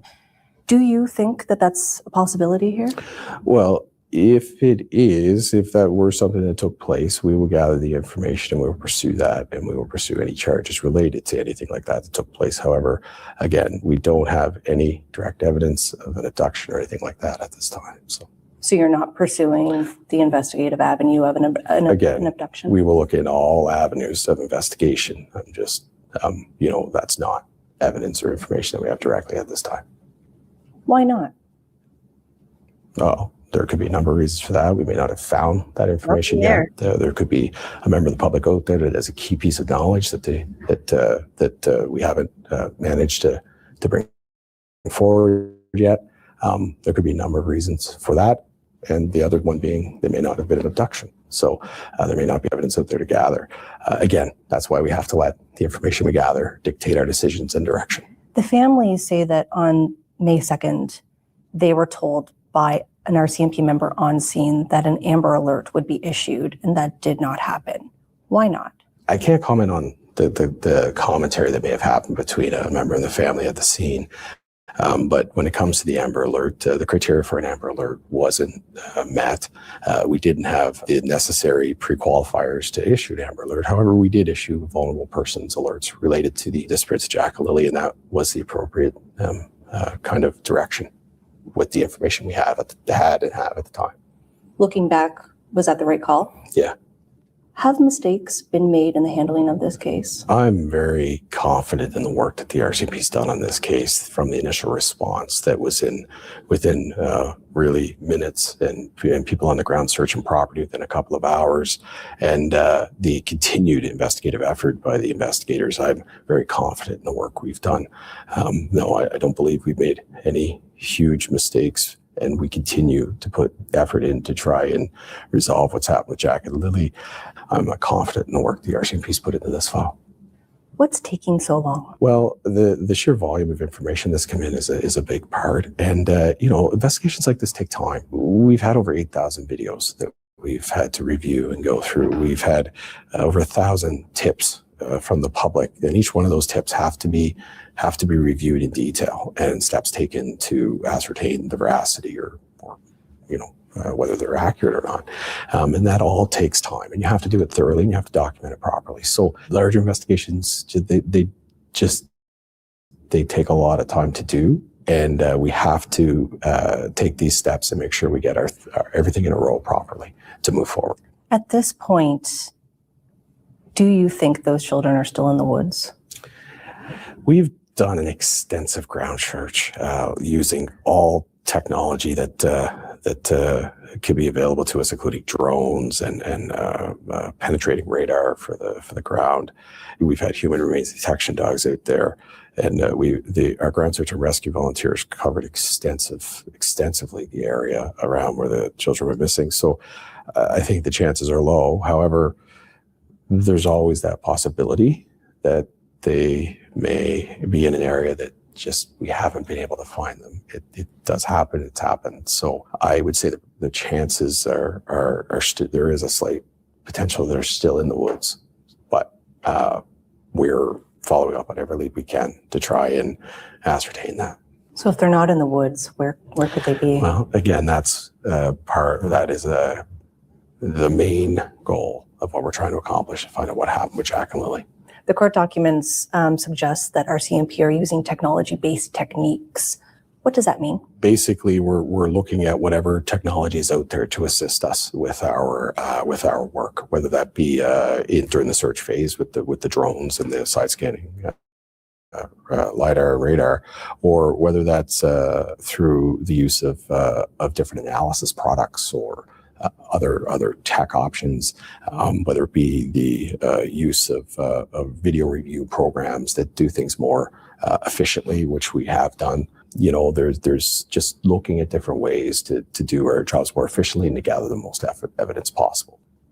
In the early hours of May 2nd, we know from the court documents that 2 people in the area heard a vehicle coming and going. What can you tell me about that? Is that substantial? Okay, so yeah, still in the woods. That means he knows they were in the woods for a period of time.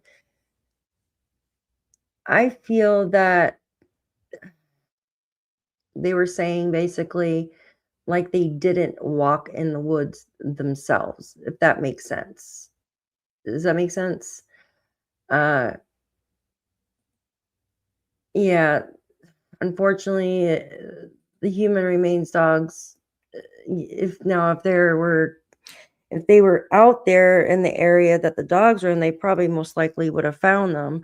But they might not have went to the area where they could be, maybe, or something. I don't know, but I wish they would have brought them in right away, because if something did happen in that house, the scent would definitely have been detected. Hi, Mountain Mist. We need to remember that things they know might have changed since this last interview was done 1 month ago. 1 month ago. So this is the newest interview that they've done. The last update that we heard. It's hard to believe 1 year. Yeah, 1 year. I feel, well, I don't know. I feel like they were carried out there, not walked out there. Evidence here? We have followed up on all those areas, and we're confident in the information we've gathered, but I don't really have any direct comment about that situation. We've, it's part of our investigation, and we'll continue on with that. So you're not saying that it's not relevant? Obviously, it's something that happened in the area the morning that the 2 kids went missing. We have to consider that a relevant thing to follow up with and look into, but I'm not suggesting that's creating us to consider criminal action or anything like that. As we approach the 1 year mark, is there any sense that this could become a cold case at this point? I can't really comment on that. The information and investigative work will dictate that. As far as I'm concerned, it's not going to be a cold case. This is a case that needs to be solved. So we will pursue every avenue available to us to ascertain what happened with Jack and Lilly. So as of right now, it remains very active. Very active. Very active. Yeah. Do you think this will be solved in the near future? I hesitate to put any timelines because, as I said, this is a large investigation, and this, as you've identified, there's a lot to it. It's not an everyday kind of file that's fairly simple and straightforward. So I hate to put a timeline on it, but I believe that with hard work and the work we're doing and the information we gather, we will find out what happened with Jack and Lilly. Okay, let me stop this before it goes to another one. So I could see a lot of people are frustrated. 1 second. And I am too, right? I'm frustrated too. But I do have faith that they're working hard on it. I do have faith in that. I mean, they did one of the largest searches in Canada for Jack and Lilly. Now, he kind of changed his tune a little bit, right? He's kind of saying that he doesn't believe they're in the woods. I feel that he's saying that they didn't walk out in the woods themselves. Now, he's also denying, flat out, like saying we don't have anything to prove that they were abducted, right? So that's telling me, so the Amber Alert thing, there has to be a vehicle, which I think if a children's taken either way or gone missing, there should just be an Amber Alert, because usually when people see Amber Alert on their phone, they think of child, right? And you see a silver alert or whatever, you think of an elderly person. But that's my opinion. I know other people think otherwise. Now there was an odd car that morning that one of the people that live close by called in, and that was a black CRV that was seen at the Lorda campground. And there, I think Belinda mentioned a RV or not, a camper there as well. Yeah, they have no evidence that the kids were abducted. I really wish that they would have brought in cadaver dogs in the beginning. I think that would have just killed any kind of a lot of speculation. It would have got rid of a lot of speculation, right? That the parents did something in the house. Just my opinion. It's hard to believe that 2 children just disappear with hardly any evidence of anything, right? I mean, they have checked cameras around, which we've all been through that, right? We've all been through that with the cameras, because a lot of the cameras out there are game cameras and they don't catch the roadways. They don't catch the road, just like the problem they're having in the Nancy Guthrie case. They are checking neighbors' cameras, and unfortunately, people don't film the road, right? And then you have out there with their traffic cameras, they're not even real. They don't even work. It's like, what's the use of having cameras if they don't work, right? Oh, same. I would be freaking out all over. I'd just be I would kill myself searching, seriously. And that, I don't know, all of it. Yep, they drained septic systems. They did it at the Lorda Park too. Why would they drain the septic system at the Lorda campground? Think about that for a minute. Why would they drain the septic system there? There had to have been something that led them there to do that, right? Maybe because they got the tip of Daniel parking there that night, close to the campground. They need to change the laws around interrogation. They shouldn't have to be nice yeah, no, I agree. Daphne, if the kids passed in the trailer and moved straight away, cadaver dogs scent death, but not. They can, but it's been 5 months. They're not going to smell anything unless something was taken off of their, I don't even like talking like this, but if something was taken off their bodies and say brought in a place inside their trailer, for instance, you had one of the human remains dogs handlers say, they talked about the wood stove, right? That makes you think, did something like clothing or something, was it burned in there? That's something, right? Hi, Star Child. Good to see you. Thanks for being here. Women's Warrior, good to see you. I know you guys came in when we were watching that. Sherry Lee. Yeah. I just think if little kids go missing, an alert should go out. Yeah, and I know a lot of people didn't get alerts. That are local, which is crazy to me, right? Oh, not just Canada's laws. Our laws need to change as well. All the laws need to change, right? It's ridiculous. Daphne, oh, yeah, I already went through that one. I missed a couple. Hold on one second. Let's see. Okay, there was something somebody asked me.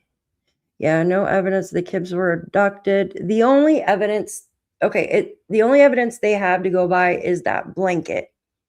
And the boot print clusters. Now, yes, somebody mentioned that, that video was a month ago.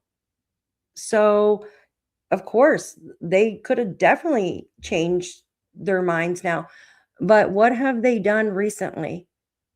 They in the end of February, they just gave more polygraphs about the blanket, right? According to the blanket. So they are still stuck on this pink blanket, you guys.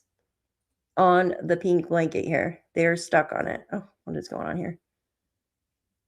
That blanket. They are stuck on it. So something tells me out of everything, there's something going on with this blanket. That's what they're doing right now.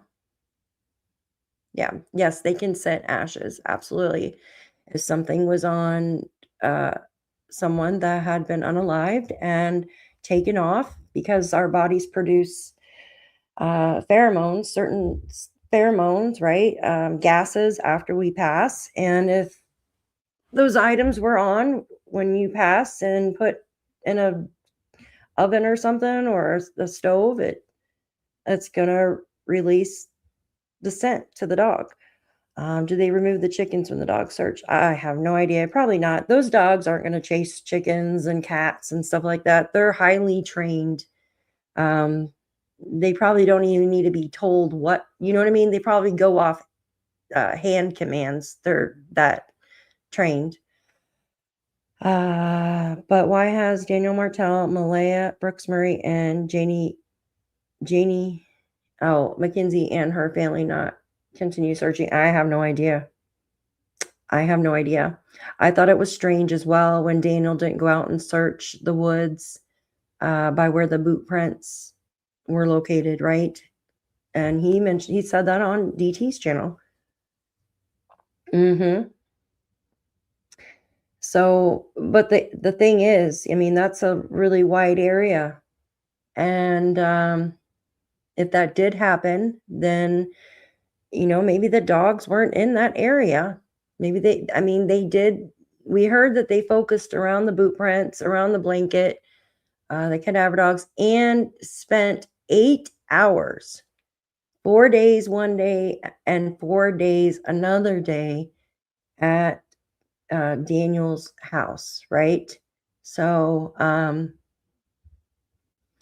but I think the main thing we can do is just focus on what they are doing now, and that is polygraphing people for the pink blanket. That tells me that they know the blanket was planted. They know somebody was up to no good with that blanket, and they want answers. They find who planted it, and they've got the person that did something to Jack and Lilly, in my opinion. Keep in mind, we don't have any of the dispatch transmissions that were on encrypted channel. Yes, absolutely. Absolutely. That's correct. And let me tell you this. So I have Broadcastify, right? So starting May 2nd, right? All of those dispatch recordings for Jack and Lilly will be deleted. So go and download if you have. I'm going to, even though I have the transcripts and stuff, go and download that because it will be gone. Also, another thing is, if you go and look at like Broadcastify for the time that Daniel got arrested and stuff, there's no audio. There's like nothing there, which I thought was strange. I don't know if they just took the audio off of that. The campground closed up, isn't it? Yes, the campground is closed up. Absolutely. It closed up in 2021, I believe. They went out of business, not out of business, but the funding or something about the funding. Yeah, I'm sure he was. Could cadaver dogs smell unaliving even if it's only? Yeah. Yes, they absolutely can. And guys, the dogs are only as good as the handlers train them as well, right? Just saying. And I mean, dogs make mistakes just like humans. They're not robots. They're not AI. Well, AI makes a lot of mistakes, but they're not robots. So they make mistakes just like us. They very well could have went by an area and missed it. You never know, because you got to add in the elements. Is it raining that day? Is it clear that day? All the fires that they just had, even though the dogs can smell through ash, and even if a fire had been there recently, which that area gets a lot of fires. There's a lot of arson going on in that area, which I find pretty strange, to tell you the truth. I just think if little kids, oh yeah, I've already went through this. I apologize. Daphne, if the kids pass in the trailer in the movie, absolutely. Yeah, I think they're working they have children, right? The guy that was just speaking, he has children. And I feel like if, people that have children, they're going to work harder to find out what happened to Jack and Lilly, right? Yeah. Okay. So hold on, I'm back in the chats real quick. Give me a second. They are stuck on the blanket because it was placed there to throw everybody off, thinking that it flew there off a vehicle. Yeah. I say they find out who planted the blanket, and you find answers. Lime covers, yeah. I heard bleach too, but okay. But Malehya Brooks-Murray called, but dispatch said Jack and Lilly were missing around 8 a.m. Yes, we went over this before, right? Dispatch did say 8 a.m. And I believe that's when, well, I believe the kids were missing on something happened on Thursday. But I think around that time, I think that's where there was a missed call to Cindy, I don't know. That was never explained, that call at 8:28, right? In the morning on Friday. I feel that was when things are starting to be put into motion. Just my thoughts, but I could be wrong. Let's see.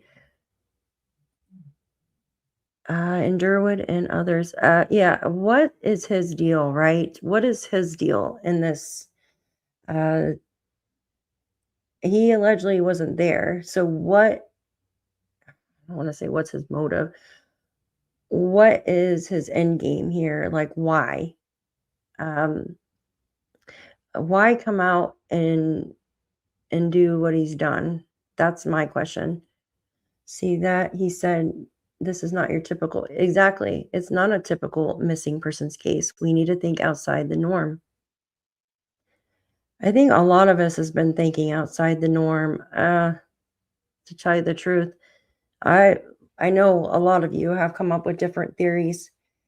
Usually it's the most simplest of explanations, right? And then you add in the spices to it. And I say spices because what we found out along the way, right? We found out that there was drugs involved. We found out that Malehya said that they were having money problems, and that Daniel pushed her on the bed once and stuff like that.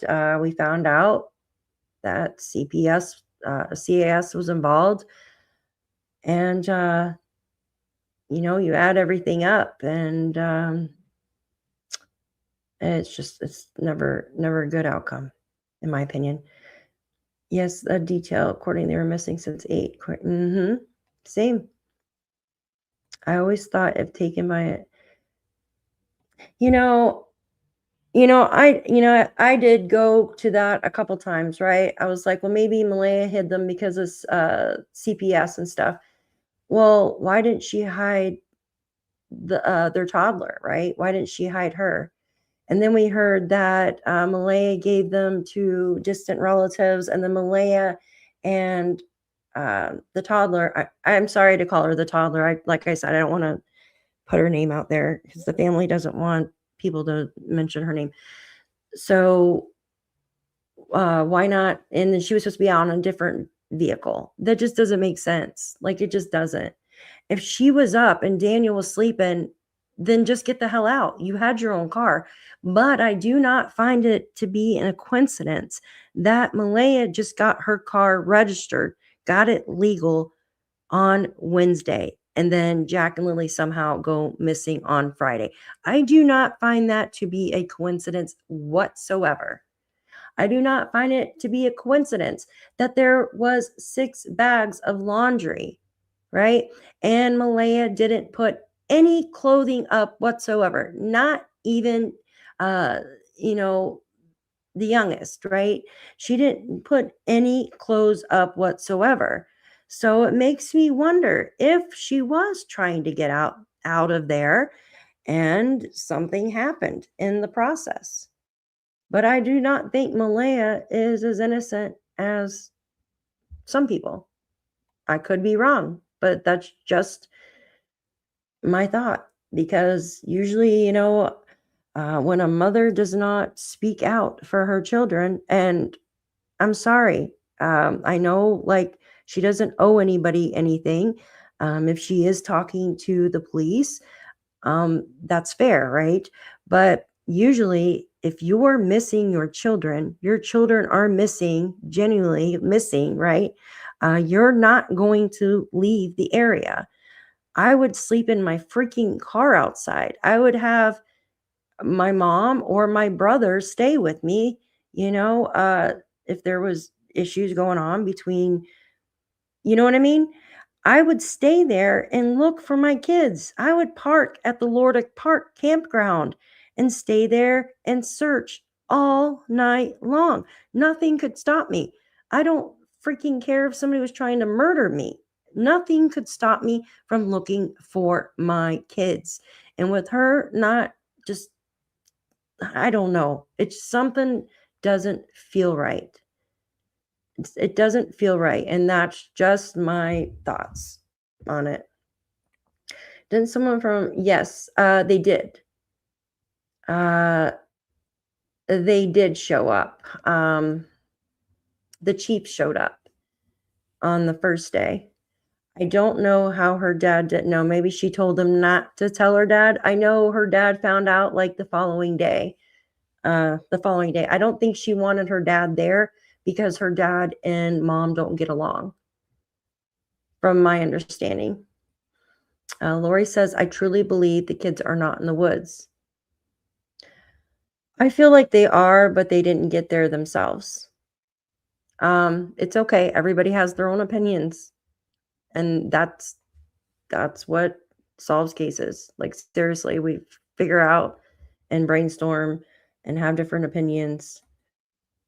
And that's good. Universal, hello, good to see you. Question: if more people did polygraphs for a blanket, did they all get blood tests like Daniel did for the blanket?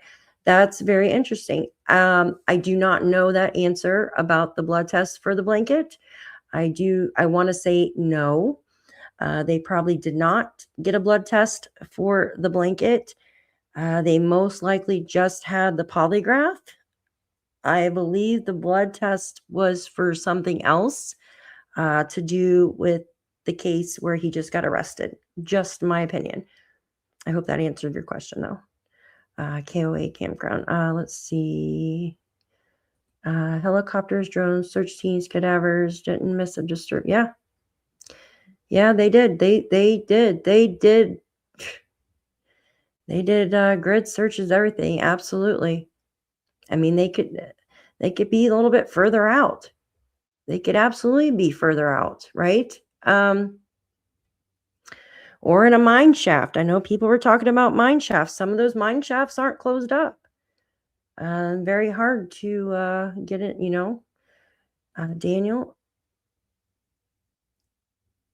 Daniel said he was the only one asked for a DNA sample. Yep, he absolutely did. Let's see. 1 second. Yeah, if you guys have a question, just put a question mark in front of it. I belonged stroke club and then went there every year to fish there. The owner died and it shut down. Oh, wow. You went there to fish? Let's see. Day one was not organized properly and very important evidence might have been lost. Yeah. And like I said, in the beginning, if a case is, I'm just going to say botched or not organized, yeah, it can absolutely fumble, right? Where they have to go back to the beginning and takes longer, right? I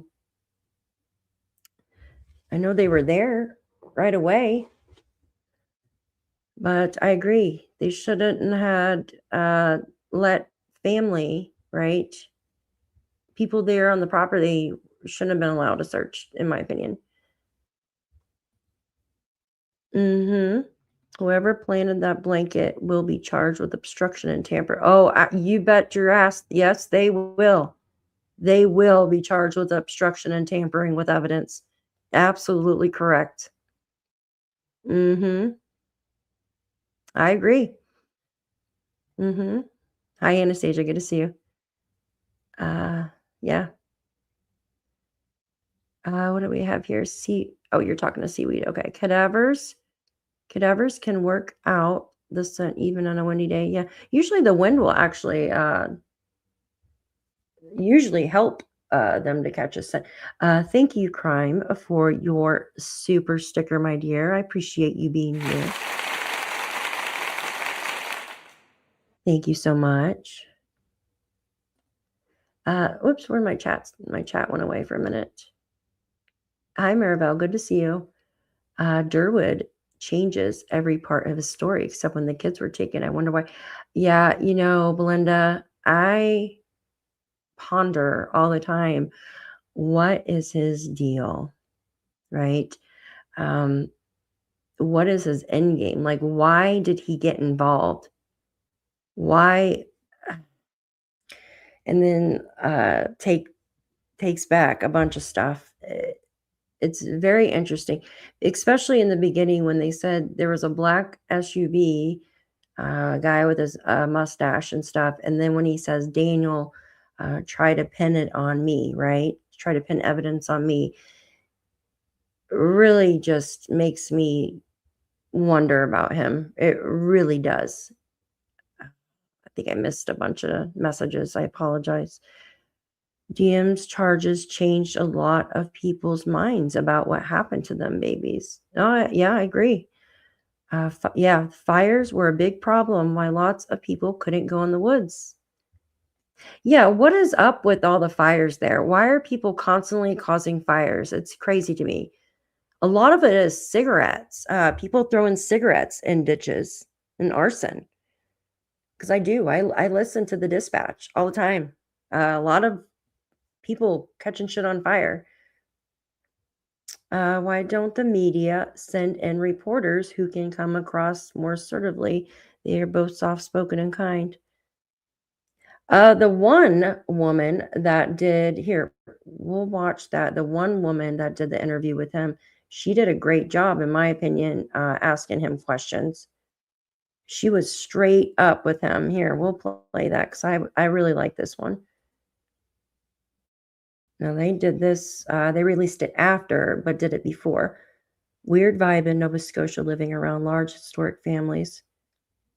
Fires were a problem. Okay, did I miss anybody's? Okay, you guys are sorry. The dogs were climbing the walls. Cats to go out.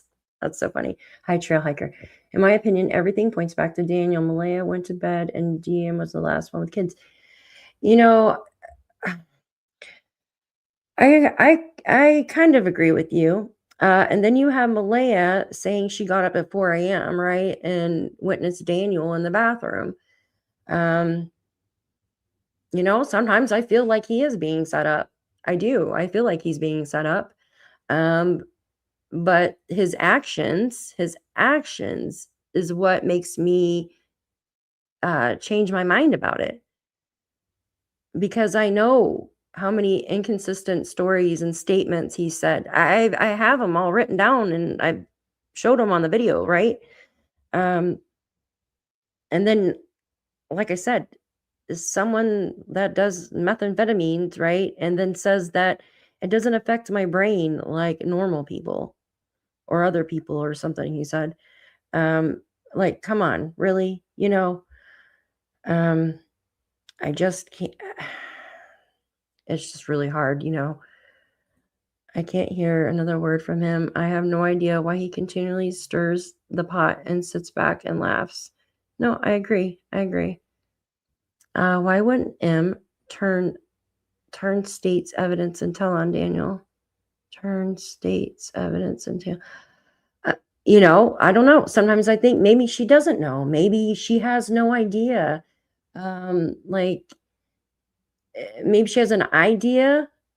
If she has an idea of what happened to Jack and Lilly, right? You would think that she would have stayed there close by to help search to try to find her kids. If she has, you know what I mean? Like she has an idea. She has no idea what happened. You think she would have stayed there to help search for her kids, to find answers. It's just my thoughts. Seriously. I would have even paid I don't know, like a private investigator or something and hired private searches to find them. I just feel that something's not right there, I think Malehya tried to get out of there. I think she did to a point because, like I said, there's no coincidence that she got her car registered on Wednesday, right? And Jack and Lilly go missing on Friday. There's just no coincidence to that. Yep, it's all closed up, Brian says. Yep. Let's see. Hold on one second. I think, in my opinion, she knows where they are and wasn't thinking about the consequences. Though the thing is, why would you hide your children? Like, why hide Jack and Lilly? If you're trying to get away from Daniel, wouldn't you get all 3 children away? It just doesn't make sense to me, right? And if he was sleeping from the time frame that she set, right? Think about this. Why would she wake him up? And that's the point to where in the first interview, she says, I asked him, do you hear the kids? Right? But yet it kept flip-flopping with Daniel saying that he said that to her, right? But she was the one who said that to him. Why would she wake him up if she was trying to get herself and the kids out of there? And why not take her own freaking car? It's registered. It's literally in her name. So I don't understand that part. Now, people can say, well, what if she sold Jack and Lilly? Like, that's a sticky situation there, right?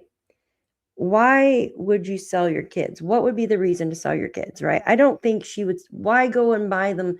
She just went to Walmart and bought new boots and stuff for the kids, right?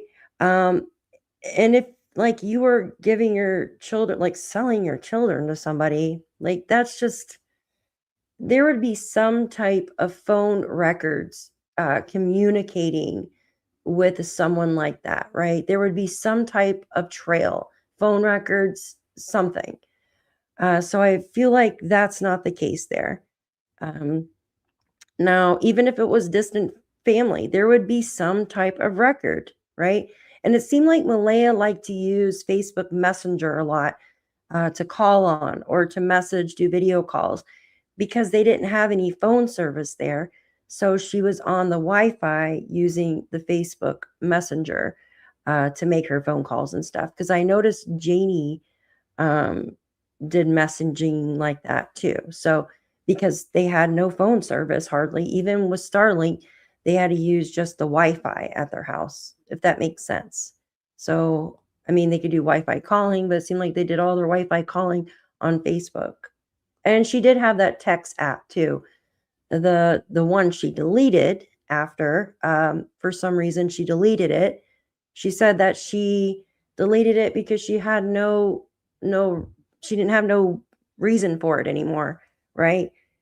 Which she shouldn't have done that, because she should have known that they wanted to see that. But hopefully they were able to get the information off of there.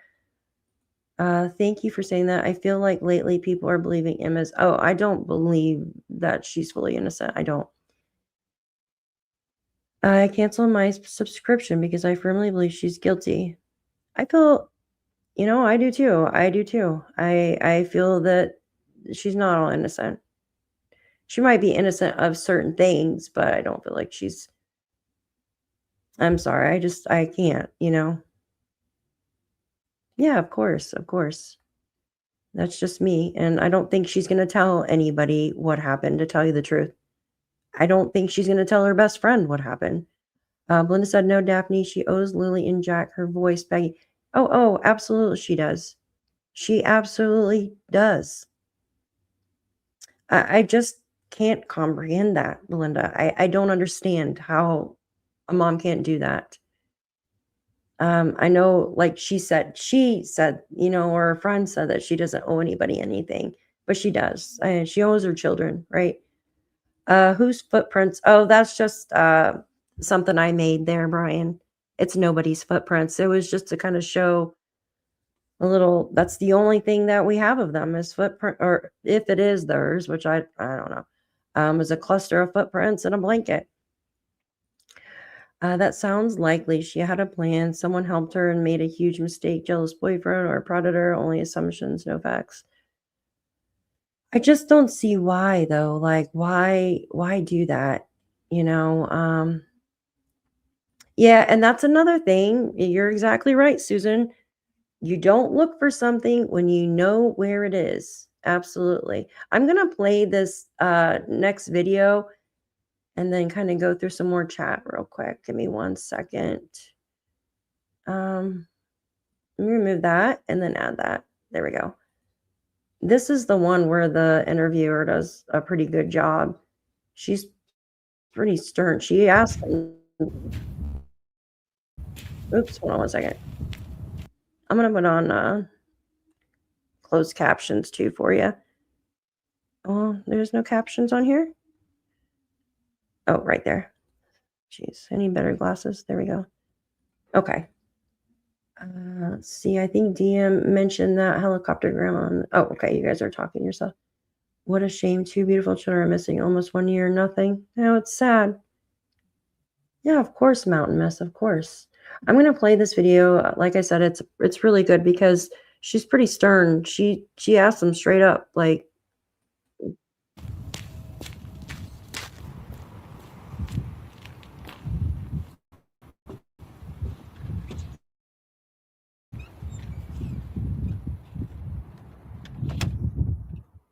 Okay, Daniel. So what's the latest with this case? I think we're going to have to dive into some questions so I can, really try to answer that because, there's so much. But what I can say is my blood was taken or drawn and they got a few drops in my blood for that check my DNA because my DNA is obviously going to be on the blanket. But I can't really disclose, and I'm pretty limited on what I know about the blanket at this moment. But I can say, with the DNA collection, it's something's definitely proceeding forward with that. How did that go when they took your sample? Did they take you into the station? Yeah, it was done at the station. An investigator did it. They have an applicator, which, they hit the end of your finger with it, just like you were testing for your blood sugar. Just, pinch the end of your finger, and I had to squeeze for 20 minutes to get some blood out. But after we get those 4 drops out, it goes onto a little pad, and it's put in a envelope and then plastic bag and then sealed up for evidence. Do you know of anyone else who had their sample taken? No. I was never disclosed any of that. Yeah. Nor do I ask because I know I would not get an answer in return. Right. You've been asking questions. Yeah, I ask a lot of questions. Sometimes they can't answer. And was that voluntary or did they? That was 100% voluntary. They never have to get a warrant to do anything. I'm always cooperative. Just like in the past, I keep asking them, do you want my phone? Do you want me to do more polygraphs? Like I'm open to everything. And I always tell them that. They say, Daniel, no, we don't need your phone. Why would they need him to do more polygraphs? Right? So he's been polygraphed, what, twice, as far as we know, right? I found that strange. Now he says he offers up everything. So that they didn't have to get a warrant. But didn't they have to get a warrant to search Janie's trailer? Belinda, didn't they have to get a warrant to search her trailer? I'm pretty sure they did. Phone. Daniel, no, it's not necessary to do any more polygraphs. So at this point, I'm very cooperative, you know. And when they did up the paper for consent on my DNA, you know, they fill in the paper, you know, May 2nd, missing persons case for Jack and Lilly. And then they go through it. And then there's the box checked for criminal involvement, no criminal involvement. And they check the box for no criminal involvement. And I put my signature on it, and there was my consent. How did you feel when you saw that box was checked? Very happy. But I've known for, you know, since the start that I'm 100% innocent. But to see investigators say that to me before, but then also, you know, see it visually with my own eyes, it was a big thing. See, I don't understand that, right? If you're innocent, you're innocent, unless he feels that that he's being set up. That's the only way I see that, right? Because why would he say, when I saw the box, you know, but the thing is, we looked on the oh my gosh, the application, right? Not the application, but the form for that.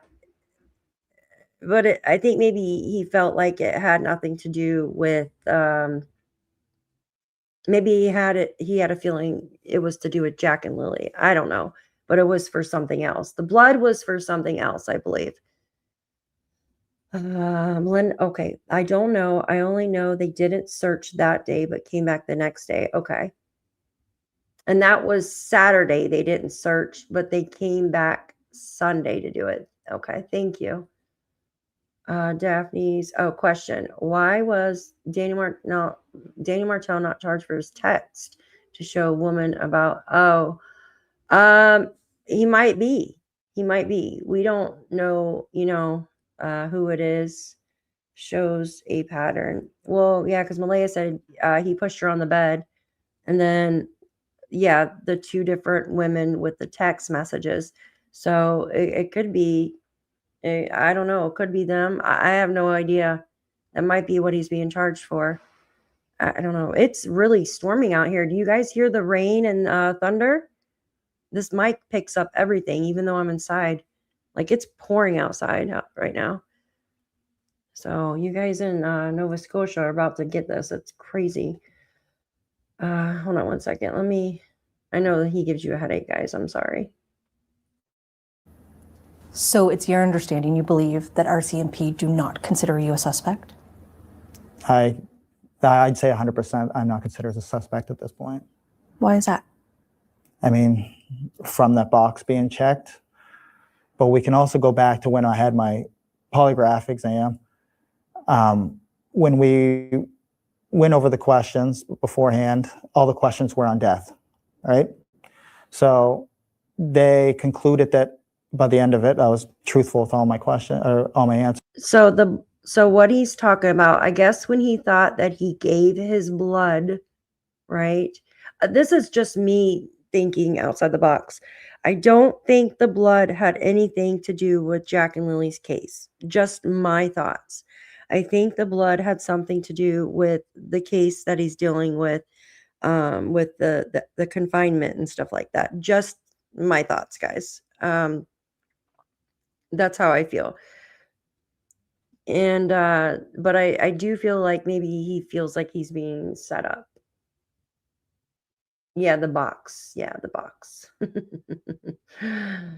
Hello. Oh, okay. You guys are talking to each other. So I didn't have anything to do with the murder of Lily and Jack.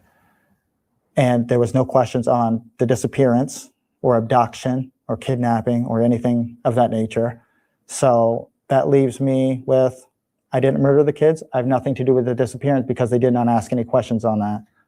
And so you mentioned that in the polygraph, they didn't ask you about the disappearance and whether you had anything to do with it. But I'm going to ask, did you have anything to do with the disappearance of Jack and Lilly? No. Did you kill them? No.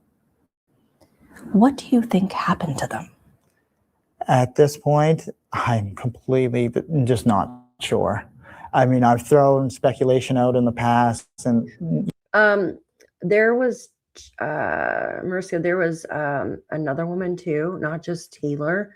There was another woman. I don't know her name or remember her name. I probably heard it, but it was maybe an ex-girlfriend or something of Daniel's that had messaged Justin. He showed it a while back on I don't know, there's text message he showed from her that she wrote him. And they were like worse than what Taylor and I don't know. Yeah, Taylor was off too, but putting bruises and stuff, pain, like I don't know. That situation is just weird to me. But yeah, there was another girlfriend too that came forward, if that makes sense. It's on Justin's I say a few months ago, but it's probably further back. I could be probably 5-6 months ago, maybe. If I find it, I will email it over to you. Narratives that I think, or theories that, what I think may have happened. But at this point, I have to just go with what the RCMP say because they have so much information, they have more resources, and they're the ones that are fully invested in this case. They have the, intellect and professional training to do what they do. It's been 8 months, and I know a lot of people think that, the kids are not alive anymore, but I hold out hope 100%. I'll always hold out hope every day because there's no reason not to. Do you think it's criminal? Yes. But it will not pivot to a criminal case or a criminal investigation from a missing persons until they have a suspect and they're going to be investigated and then, formally charged. Do you get any sense from RCMP that they believe this is criminal? Okay, I found the messages. I found some of them. Yeah, you're welcome, Mariska. It was a new girlfriend that Daniel Martell met after Jack and Lilly went missing. Okay, that's what I thought. Okay, I have the messages right here. And I will email them to you. I don't know if I have all the messages, but I have one of them. I think this is it, and I'll email them to you, okay? Yes, but they don't openly share that or talk about that concept with me. That's pretty limited. They use use the least amount of words they can to convey what they're trying to get across or questions, or it's usually me who tries to dive in depth with them, but they're pretty tight-lipped on everything, and they should be. How many times have they officially interviewed you? Formally interviewed. The very first one was about 4 hours, and since then, I'd say about maybe 5 times. I don't know the count exactly, but probably around 5 times. And when was the latest one? The latest one would have been, that would have been on the blanket. So, and the actual formal interview for that wasn't very long. That was probably about 20 minutes. But Okay, I wanted to pause it there, right? Because he said blanket. Yeah, I think it's criminal now too, but I'm just speculating. because this interview was done in right before right after he gave the blood, right, which was in December.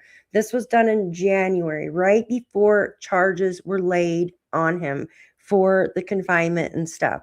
So in my opinion, the blood was for the confinement charges and all that. But he says recently they've been talking to him about the blanket. Well, we know that there was just new polygraph for, Haley and them the end of February for the blanket. So I feel that there is something criminal going on here with the blanket. It has to be. But yeah, he does look scared here. He's getting choked up. You can tell. The amount of time I spend with them is a lot because we go over a lot. It's just me asking questions and how can I help them, and so it's usually like an hour and a half to 2 hours. I only plan on being there for 20 minutes or whatever they have to do with me, but it's just like we just keep talking. And so when you say interviews, that would be recorded on the record interrogations. Yes. Yeah, that's the audio recordings. There have been allegations from Malehya's friends and family that you were abusive to her. Were you? No. They said that when she moved in with you, she cut off all contact with them and you monitored her phone. She also monitored mine. We both had the same passwords on her phone. And her friends, she blocked her friends on my phone and she blocked them on her own phone. So how would you describe your relationship before the children went missing? Yes. I don't really want to talk on that because I'm going to pause it real quick. Okay, so I didn't want to write a book. I do have 2 screenshots of the one girlfriend, right? Not Taylor, another one. I did not save the one in particular, the really nasty one, because it made me sick to my stomach. And to tell you the truth, I didn't even want that on my phone. So yes, a helicopter grandma, if you want to email them to me, I can forward them over to Mariska if she wants to read them. Just FYI, it will make you sick to your stomach. Just saying. It's really bad. Like I didn't even want them on my phone. Yeah, I can forward them over. Daphne, can she send them to you? And yes, I can absolutely forward them to you. It's really nasty, by the way. Just make sure you have a bottle of Tums next to you. I don't really want to talk on too much to do with Malehya. It's best that we don't. Okay. And so you mentioned that there were some accusations about your past drug use. I've read some things about it being drug use that week, the week the children went missing. Is there any truth to that? No, I didn't have any drugs. And Major Crimes knows that. Or they would have, charged me with possession of drugs or drug paraphernalia. There was nothing at the house. So, and they know that. What is your history in terms of the drug use? What would you like to share, just to clear the air? I did not have any drugs. People thought I was doing drugs during the search. Absolutely not. I don't owe any drug dealers money. I don't owe anyone drugs. I'm not a drug dealer. I don't manufacture drugs. Can't really speak on anything more than that, I guess. Those have been all the accusations made at you. That I have, manufactured drugs, sell them. I give them to people to sell. It's crazy. No drug party that night? No, there was no drug party. There was no leaving during the middle of the night. When we pulled into the yard I'm going to stop it right there because remember Darren's speech now. Darren said that Brad was telling the truth about Daniel going out that night, but Daniel was going to party.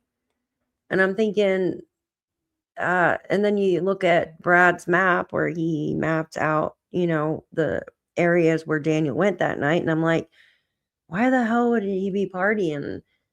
driving to those areas. It's just so odd to me, right? It just doesn't make sense. It's all hogwash, in my opinion, right? It's just crazy. Thursday afternoon, it would have been about 3:50 or just right before 4 o'clock. The vehicle did not move till the next morning until I got in it and then went searching for Lily and Jack that morning when Malehya was on dispatch. He plays with words too, right? So the next morning, well, if you think midnight, after midnight is in the morning, right? For the next day. So playing on words, right? I didn't take the car, right? Yeah, don't take a car. You took a SUV, word playing, word salad. Or contacted dispatch. How have all of these allegations impacted you? At the start, it didn't bother me because they're obviously all not true. Basically anyone can just go on there and say whatever they want without any recourse at all. And over time, it started to get to me because it's just constant, right? I tried to keep up on it all and tried to, tell everyone the truth and correct everyone, but it was just too much. When those groups start to get so large and there's thousands and thousands of comments and thousands of questions every day, that's too much. Then you have YouTube creators, they just go on and, they basically become delusional. They have their mob and they look to destroy, or they're completely obsessed with me and the case. Yeah, I mean, what have you learned about the true crime community? That it's absolutely vicious, and I said this word a lot, but obsessive. And it's a lot of those creators in the true crime community, it's like basically, talking to like a barnyard animal, I guess you could say. They don't add any value other than just being there. I can tell you right now, him saying that, right? Barnyard animal, and what they sit there and call Shan, I can tell you right now that they're either friends with him or it's him doing that on a spoof account. Just my opinion. Yeah. Think about it. Like, why would he say that? Right? It's bullshit. It's bullshit. But do you guys want to watch the rest of this? I wanted just to show the blood, talk about the DNA and all that. Yeah, I know. Well, that's what I see too, right? It's always about me, trying to clear my name and stuff like that. It's not about talking about what the kids did, yes, he explained that we went here and stuff like that, but I mean, there's no little details like, yeah, we woke up. Did you make them breakfast? Did you check on them Friday morning? Did Malehya check on them Friday morning? Like, you gave us details that you had to go look for your tools and it took a while, right? Like, why do we need those details? What are the details with Jack and Lilly? What were they doing out in the yard other than playing with bugs and worms, right? There's no details about Jack and Lilly. There's just details about them clearing their name. He's talking about Shan, which is bullshit. Shan's beautiful. Like, it's just bullshit. It's sad. It really is. It's sad. But it sounds to me that CBC is trying to make true crime look bad. Yeah, well, in my opinion, they don't like YouTube. All the mainstream media is like that. It's not just them, because they feel that the YouTubers take views from them. That's the way I see it anyways. Just from, you know what I mean? Yeah. Did Malehya ask if she should call the police, or did she call when he was at the little cabin? See, that's a conflict, right? Like, he said that, yes, he actually has two different statements. First, he says, no, wait a minute. Remember in his other sit down interview when he says, just wait a minute before you call 911, right? And then in his text messages, I have messages, text messages, he says, yes, effing call 911. Remember that? But it has her calling 911 at 10:01 a.m. So he said that when he came down from the cabins, she was like on her phone messaging or something. Like it made him upset that she was messaging. I don't know. That's the way I took it. Thank you, Ruby. Thank you. I appreciate you. Thank you. Okay. Yeah, that's very sad that they're using Patty's money like that. I mean, unless she's like giving it to them, but I don't know. That's not right. I always thought it was odd that they took him a while to find his tools. Why? It's not like he had a, yeah, exactly, Lucy. I find it odd as well. Well, like it just doesn't make sense, right? Like, why give us that detail? Like I said before, it's like you don't, when you're explaining something to someone, you're not going to say, oh, wait, I took 5 minutes out to use the restroom. Do you know what I mean? Like it sounds like that, like it doesn't belong. You know what I mean?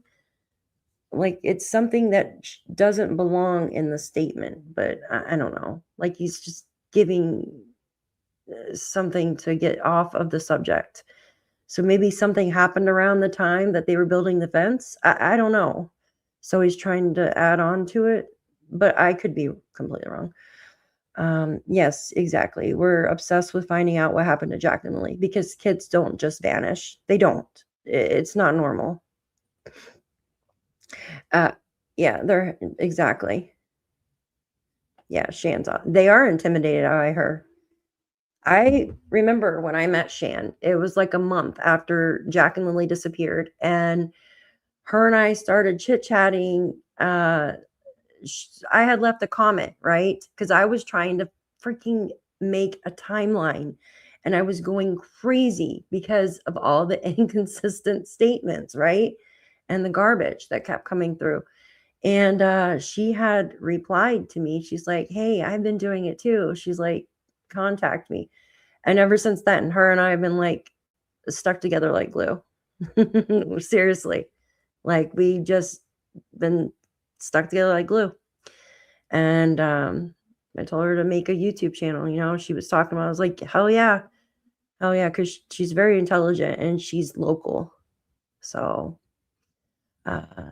in my opinion, some YouTubers are abusive, obsessive, and I'm not. No, I agree. Some are, absolutely. I mean, I'm not going to judge. It's not my channel, but I agree. Some people go too far, but you know, I'm not gonna. It's not. I don't know. To each their own, right? Hello. Oh, because you. Okay, you guys are talking about. All right, I'm gonna remove Mr. Martell here. And where am I at? Right there.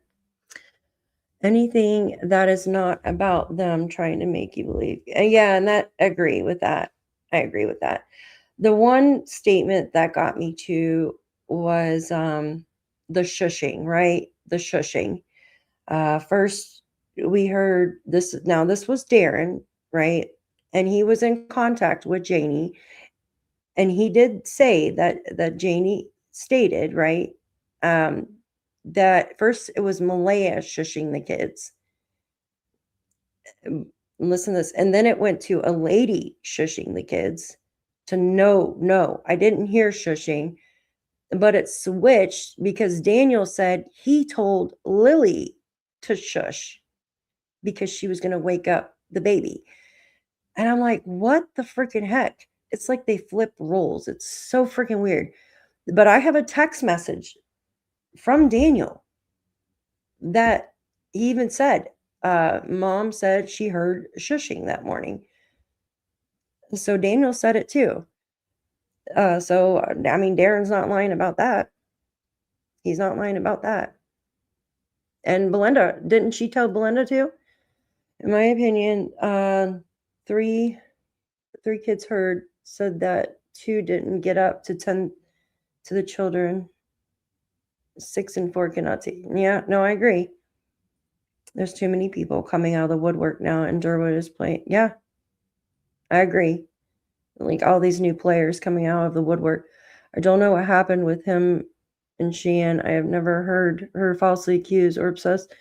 No, she hasn't.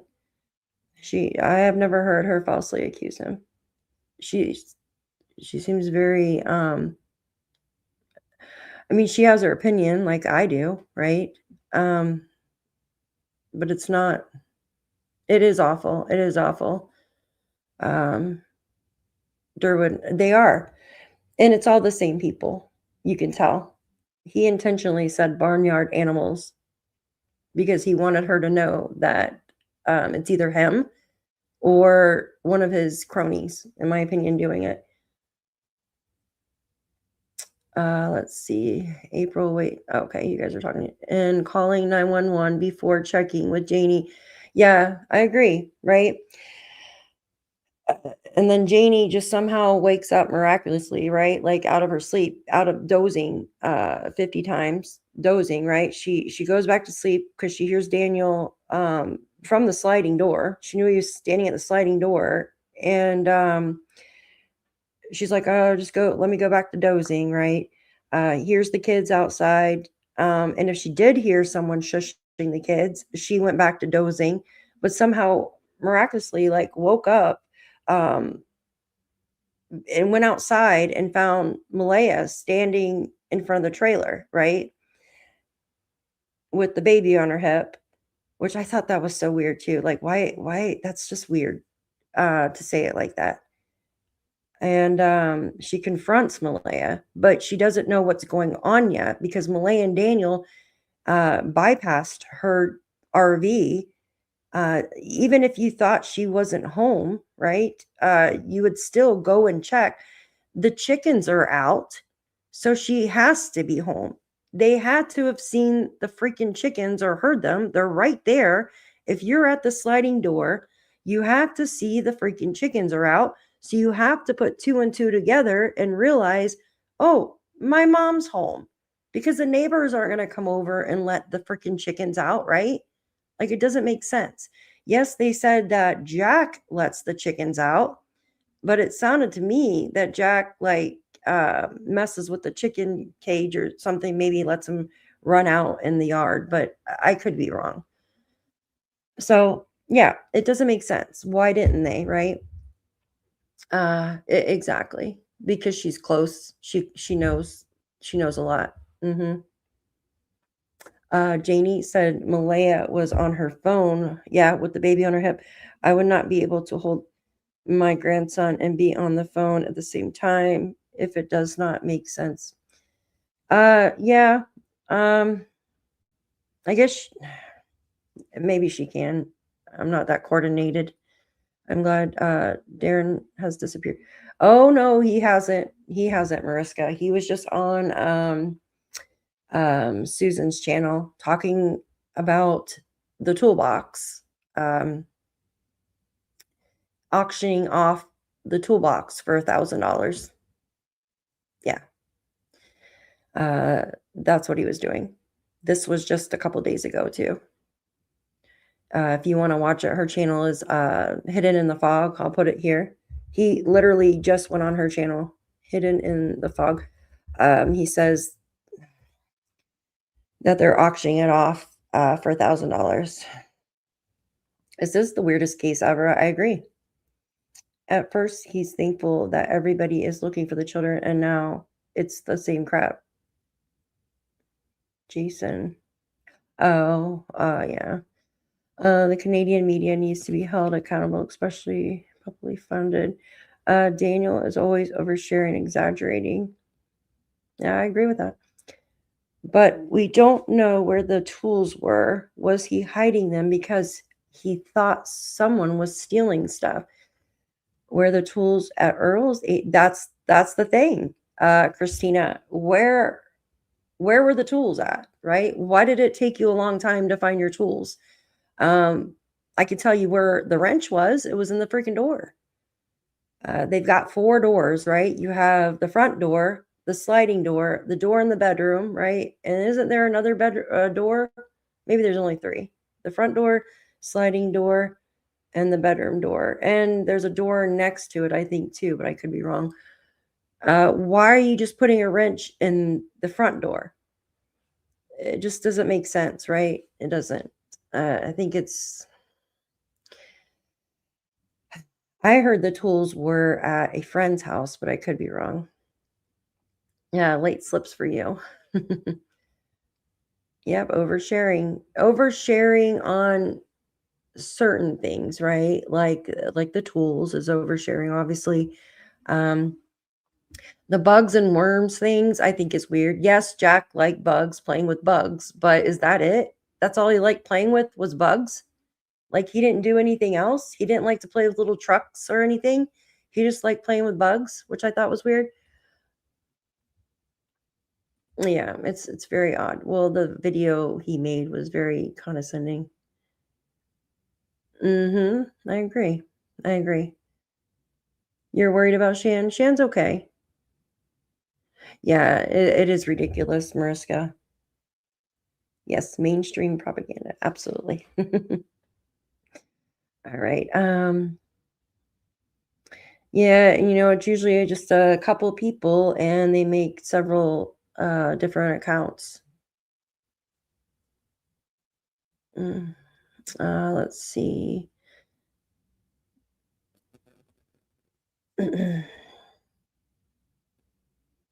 Hold on one second. I missed one. Hold on. Did I miss somebody's thing? Oh, making pictures and threatening. Yeah. Yeah. Right. Let's see. You guys have any other questions? Everybody is receiving threats for speaking. Yeah. No, I agree, Polly. I absolutely agree. Yeah. Everybody. It's ridiculous. I should have done the same with Jason and charged. I waited too long. All right, let's see. In my opinion, DNA was if something happens, they'll have DNA and something. If it turns cold, who knows? Who else has taken? Yeah, I don't think anybody. I mean, they probably got DNA from Malehya, obviously. Like her blood and DNA, obviously, because, if they find Jack and Lilly. But the blood, I feel, is for the confinement case. It seemed like he thought in this interview it was for the blanket. But I don't think it is. Just my thoughts. Yes, she did. Daphne Daniel told me that first. Thank you. Thank you. That's what I thought. That's what I thought. Thank you. At 6:30 in the morning. Well, if you think about it, the only 2 people that were up that morning were Malehya and Janie. If Malehya's telling the truth, that Daniel was asleep from 6:11 to 9:40 in the morning. But the thing is, at 6:11, Malehya should have still been sleeping, right? Because she hit the snooze and didn't wake back up until 6:15.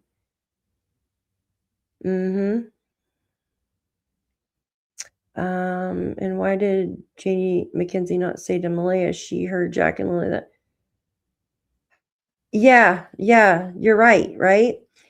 You're right, because she said that Malehya, she didn't know until after, right? She didn't know until after the fact. That's freaking weird. Like, wouldn't you say, oh, I just heard them out in the yard? That's a good question. I never thought about that. If Janie heard Jack and Lilly out in the yard that morning, then why didn't she tell Daniel and Malehya, hey, I just heard them in the yard? Like, geez, like what, 20 minutes ago? I just heard them in the yard. How can they be gone? Because Malehya said she didn't know until later? So that's a very good question. Very good question. Yeah. It's all weird. I think there's been bad blood between both families for a while. It seems like. Yeah, I don't know what his problem is. She hosted him, hon. She hosted him.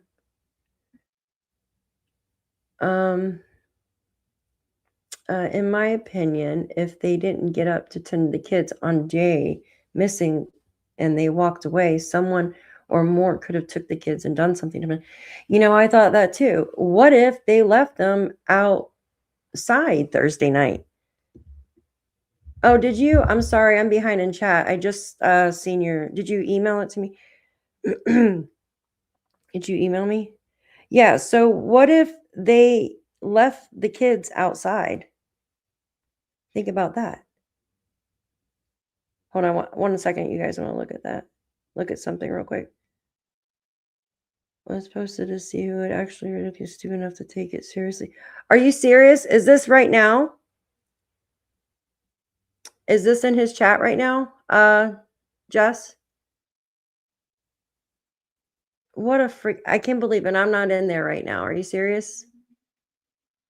Yeah, I got it. He just posted that and I'm not in there. I'm about to go in there and be an asshole. Durwood said the toolbox video was posted to see who would be ridiculously stupid enough to take it seriously.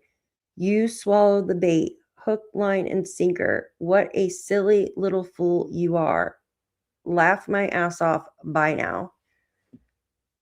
Wow. Thanks, Jess. Durwood just wrote that in Justin's chat. He just wrote that in Justin's chat.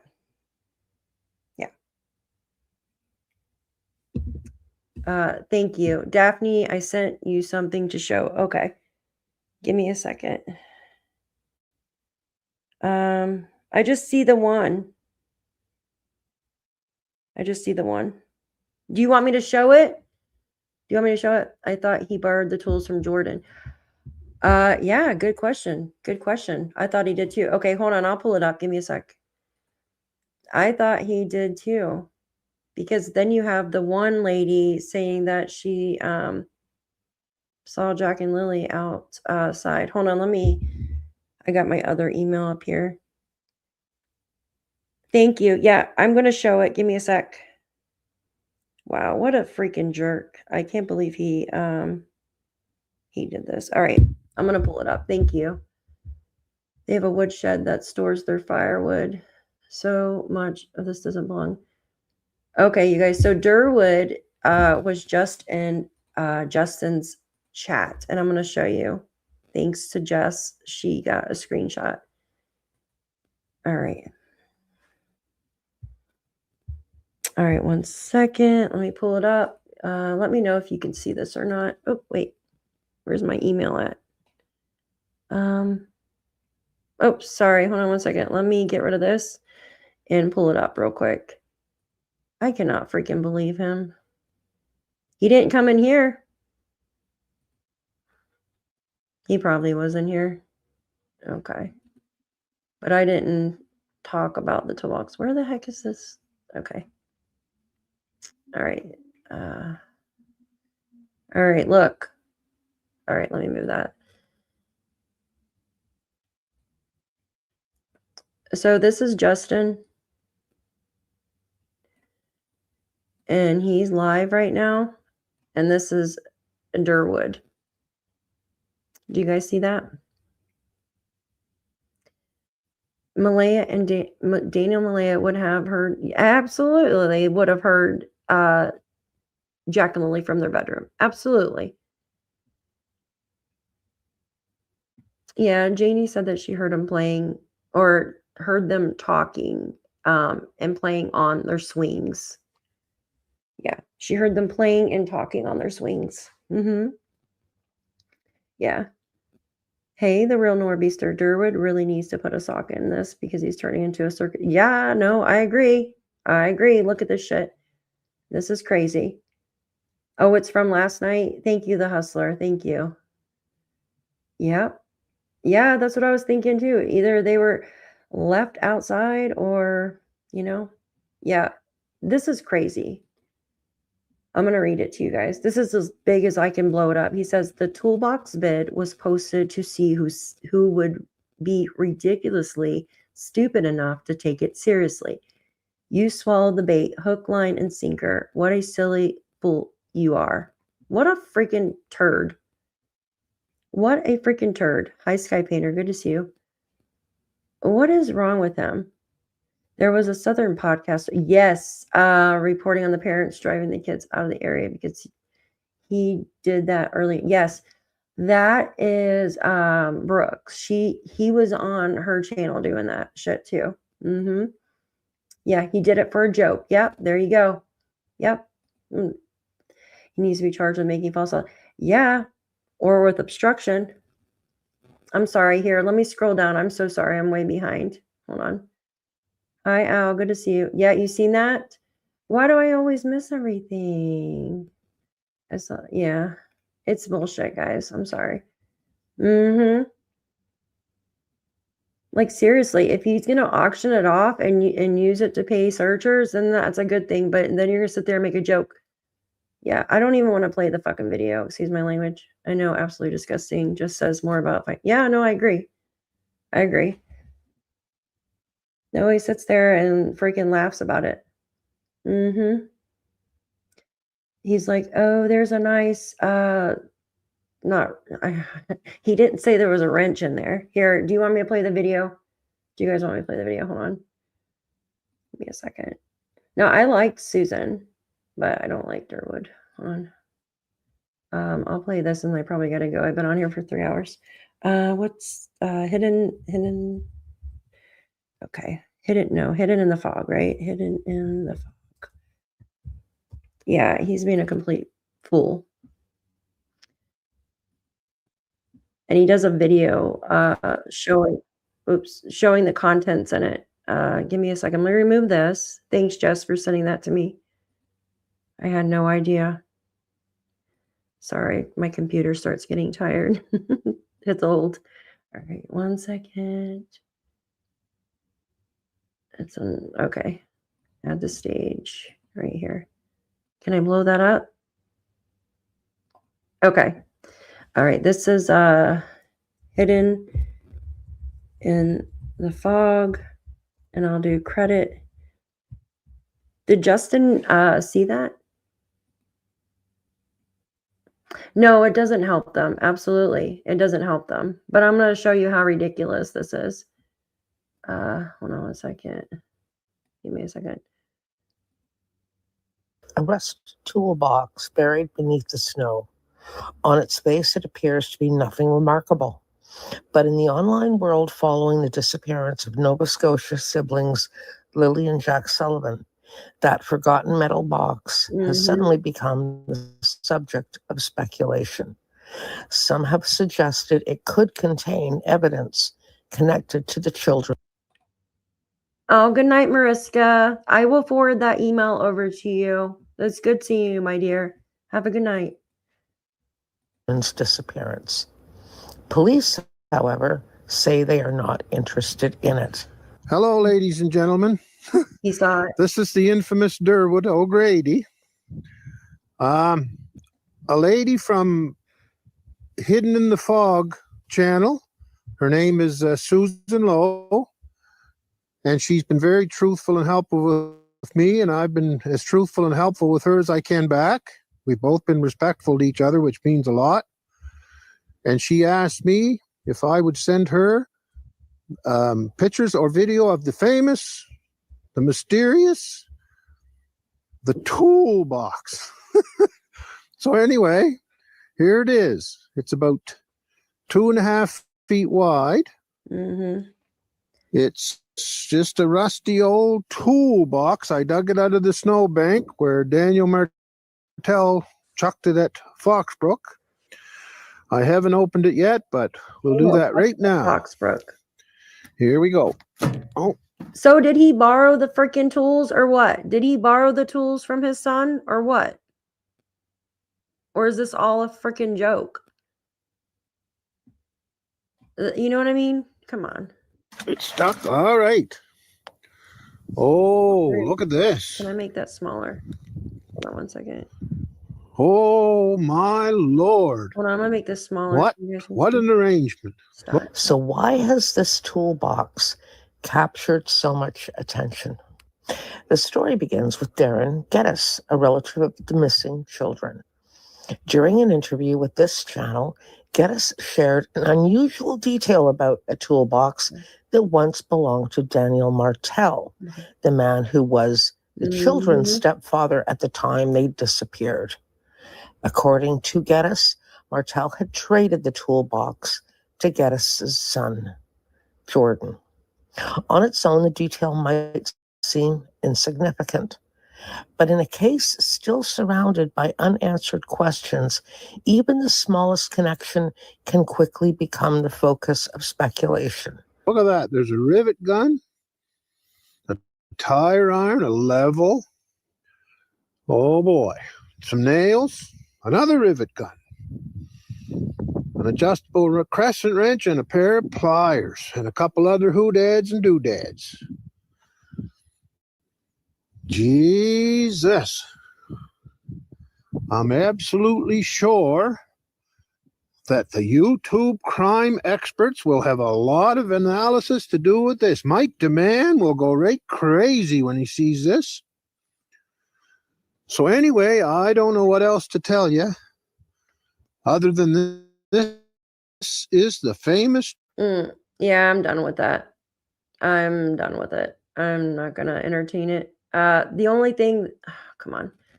The only thing that I wanted to say was maybe, oh goodness gracious. How do I get rid of this thing here?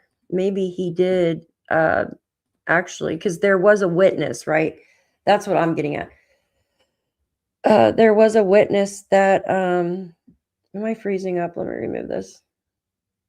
I got to remove a bunch of tabs so I don't freeze up. Okay. Sorry, my computer freezes up sometimes. I have so much going on here. So think about this. The witness that we heard that she saw Jack and Lilly, right? So is that what this is coming from, right? There's a lot of mention of tools. That's what, and as well, right? The wrench, freaking the drill, right? He had to go look for his drill. The wrench, the drill. I don't know. It's just ridiculous. It really is. Yeah, I see it looks like a scraper, right? That you scrape ice off in a like ice cube tray or something too. But yeah, no, I agree. I agree with that. Absolutely. I don't see any either. Yeah. Yeah, exactly. Staple gun. There you go. There's the other one. Absolutely. Yeah, you guys have, the winds are going to get worse. FYI, they're coming up. We just had a like 50-mile-per-hour winds. I can't believe you guys couldn't hear it. The rain was hitting the windows. So it's worse coming your way. I'm sorry. Don't forget, staple gun he couldn't find to put up flyers. It's fucking ridiculous. Excuse my language. It really is. It's ridiculous. But I wanted to do a video tonight, though, to talk about Jack and Lilly and go over the case some more. Lots of wind and rain here in Nova Scotia. Yeah, there's more coming. We were really warm today, like up to 70, and tomorrow the high is going to be in the teens with the windshield. It's crazy. The weather is so bipolar, bipolar like Durwood here. At least it's not snow. I agree with you, right? Fire horse, good to see you. Yes, I hate snow too. Early days, Durwood said he's secretly trying to get info from Malehya's family, but he was on. Yeah, no, I agree. And then, not to mention, stalking Malehya for Daniel, which is bullshit. You're getting wet snow right now? Oh, I'm sorry. I freaking hate snow. I hate it. Yeah. All right, you guys, I'm going to get off here. I've been on here for 3 hours. I really appreciate all of you guys for hanging out with me tonight and bringing some attention to Jack and Lily's case. I really, I like talking about Jack and Lily. I just wish that I could talk about them being found. It's been going on for too long now. It's just devastating. It really is. It makes me want to cry. 2 foot of snow yesterday into today, Ontario. Ontario, oh my gosh, you guys really do get hit. I hate shoveling. Oh, God. It makes my back hurt thinking it. Much love to you too, Squid. It's always good to see you. Seaweed, thank you for being here. Dodie, thank you.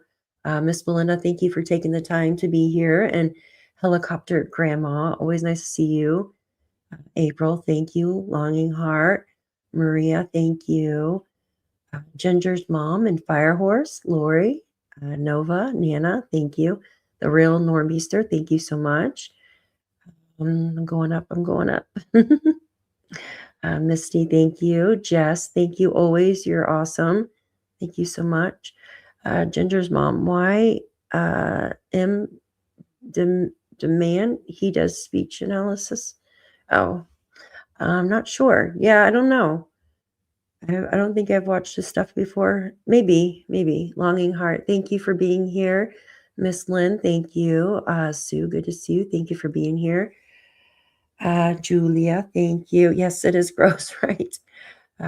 Thank you all so much. If I didn't mention you, thank you. Kelly, thank you. All of my mods, thank you. You guys are wonderful. Appreciate all of you for being here all the time. I know you're always busy. Thank you, Cheryl. Good to see you. Thank you for being here. You guys are amazing. Hi, Lucy. Thank you. Anastasia. Thank you. April and Al, of course. Al, talking about food always making me hungry when I'm on my lives. So, but much love to each and every one of you, and let's keep spreading awareness for Jack and Lily until they are found. And hopefully soon we will have all the answers that we need. I think right now the focus is on the pink blanket. I think it's always been the pink blanket. The answers lie with that. And I will leave you all with that quote tonight. Or quote or answer or statement. But the answers lie with the pink blanket. Yes, much love. Good night. Have a wonderful night and stay warm, stay safe wherever you are. Justice for Jack and Lily. Thank you, Chris. Heather, thank you so much. Good night. Bye, Trail Hiker. Good night.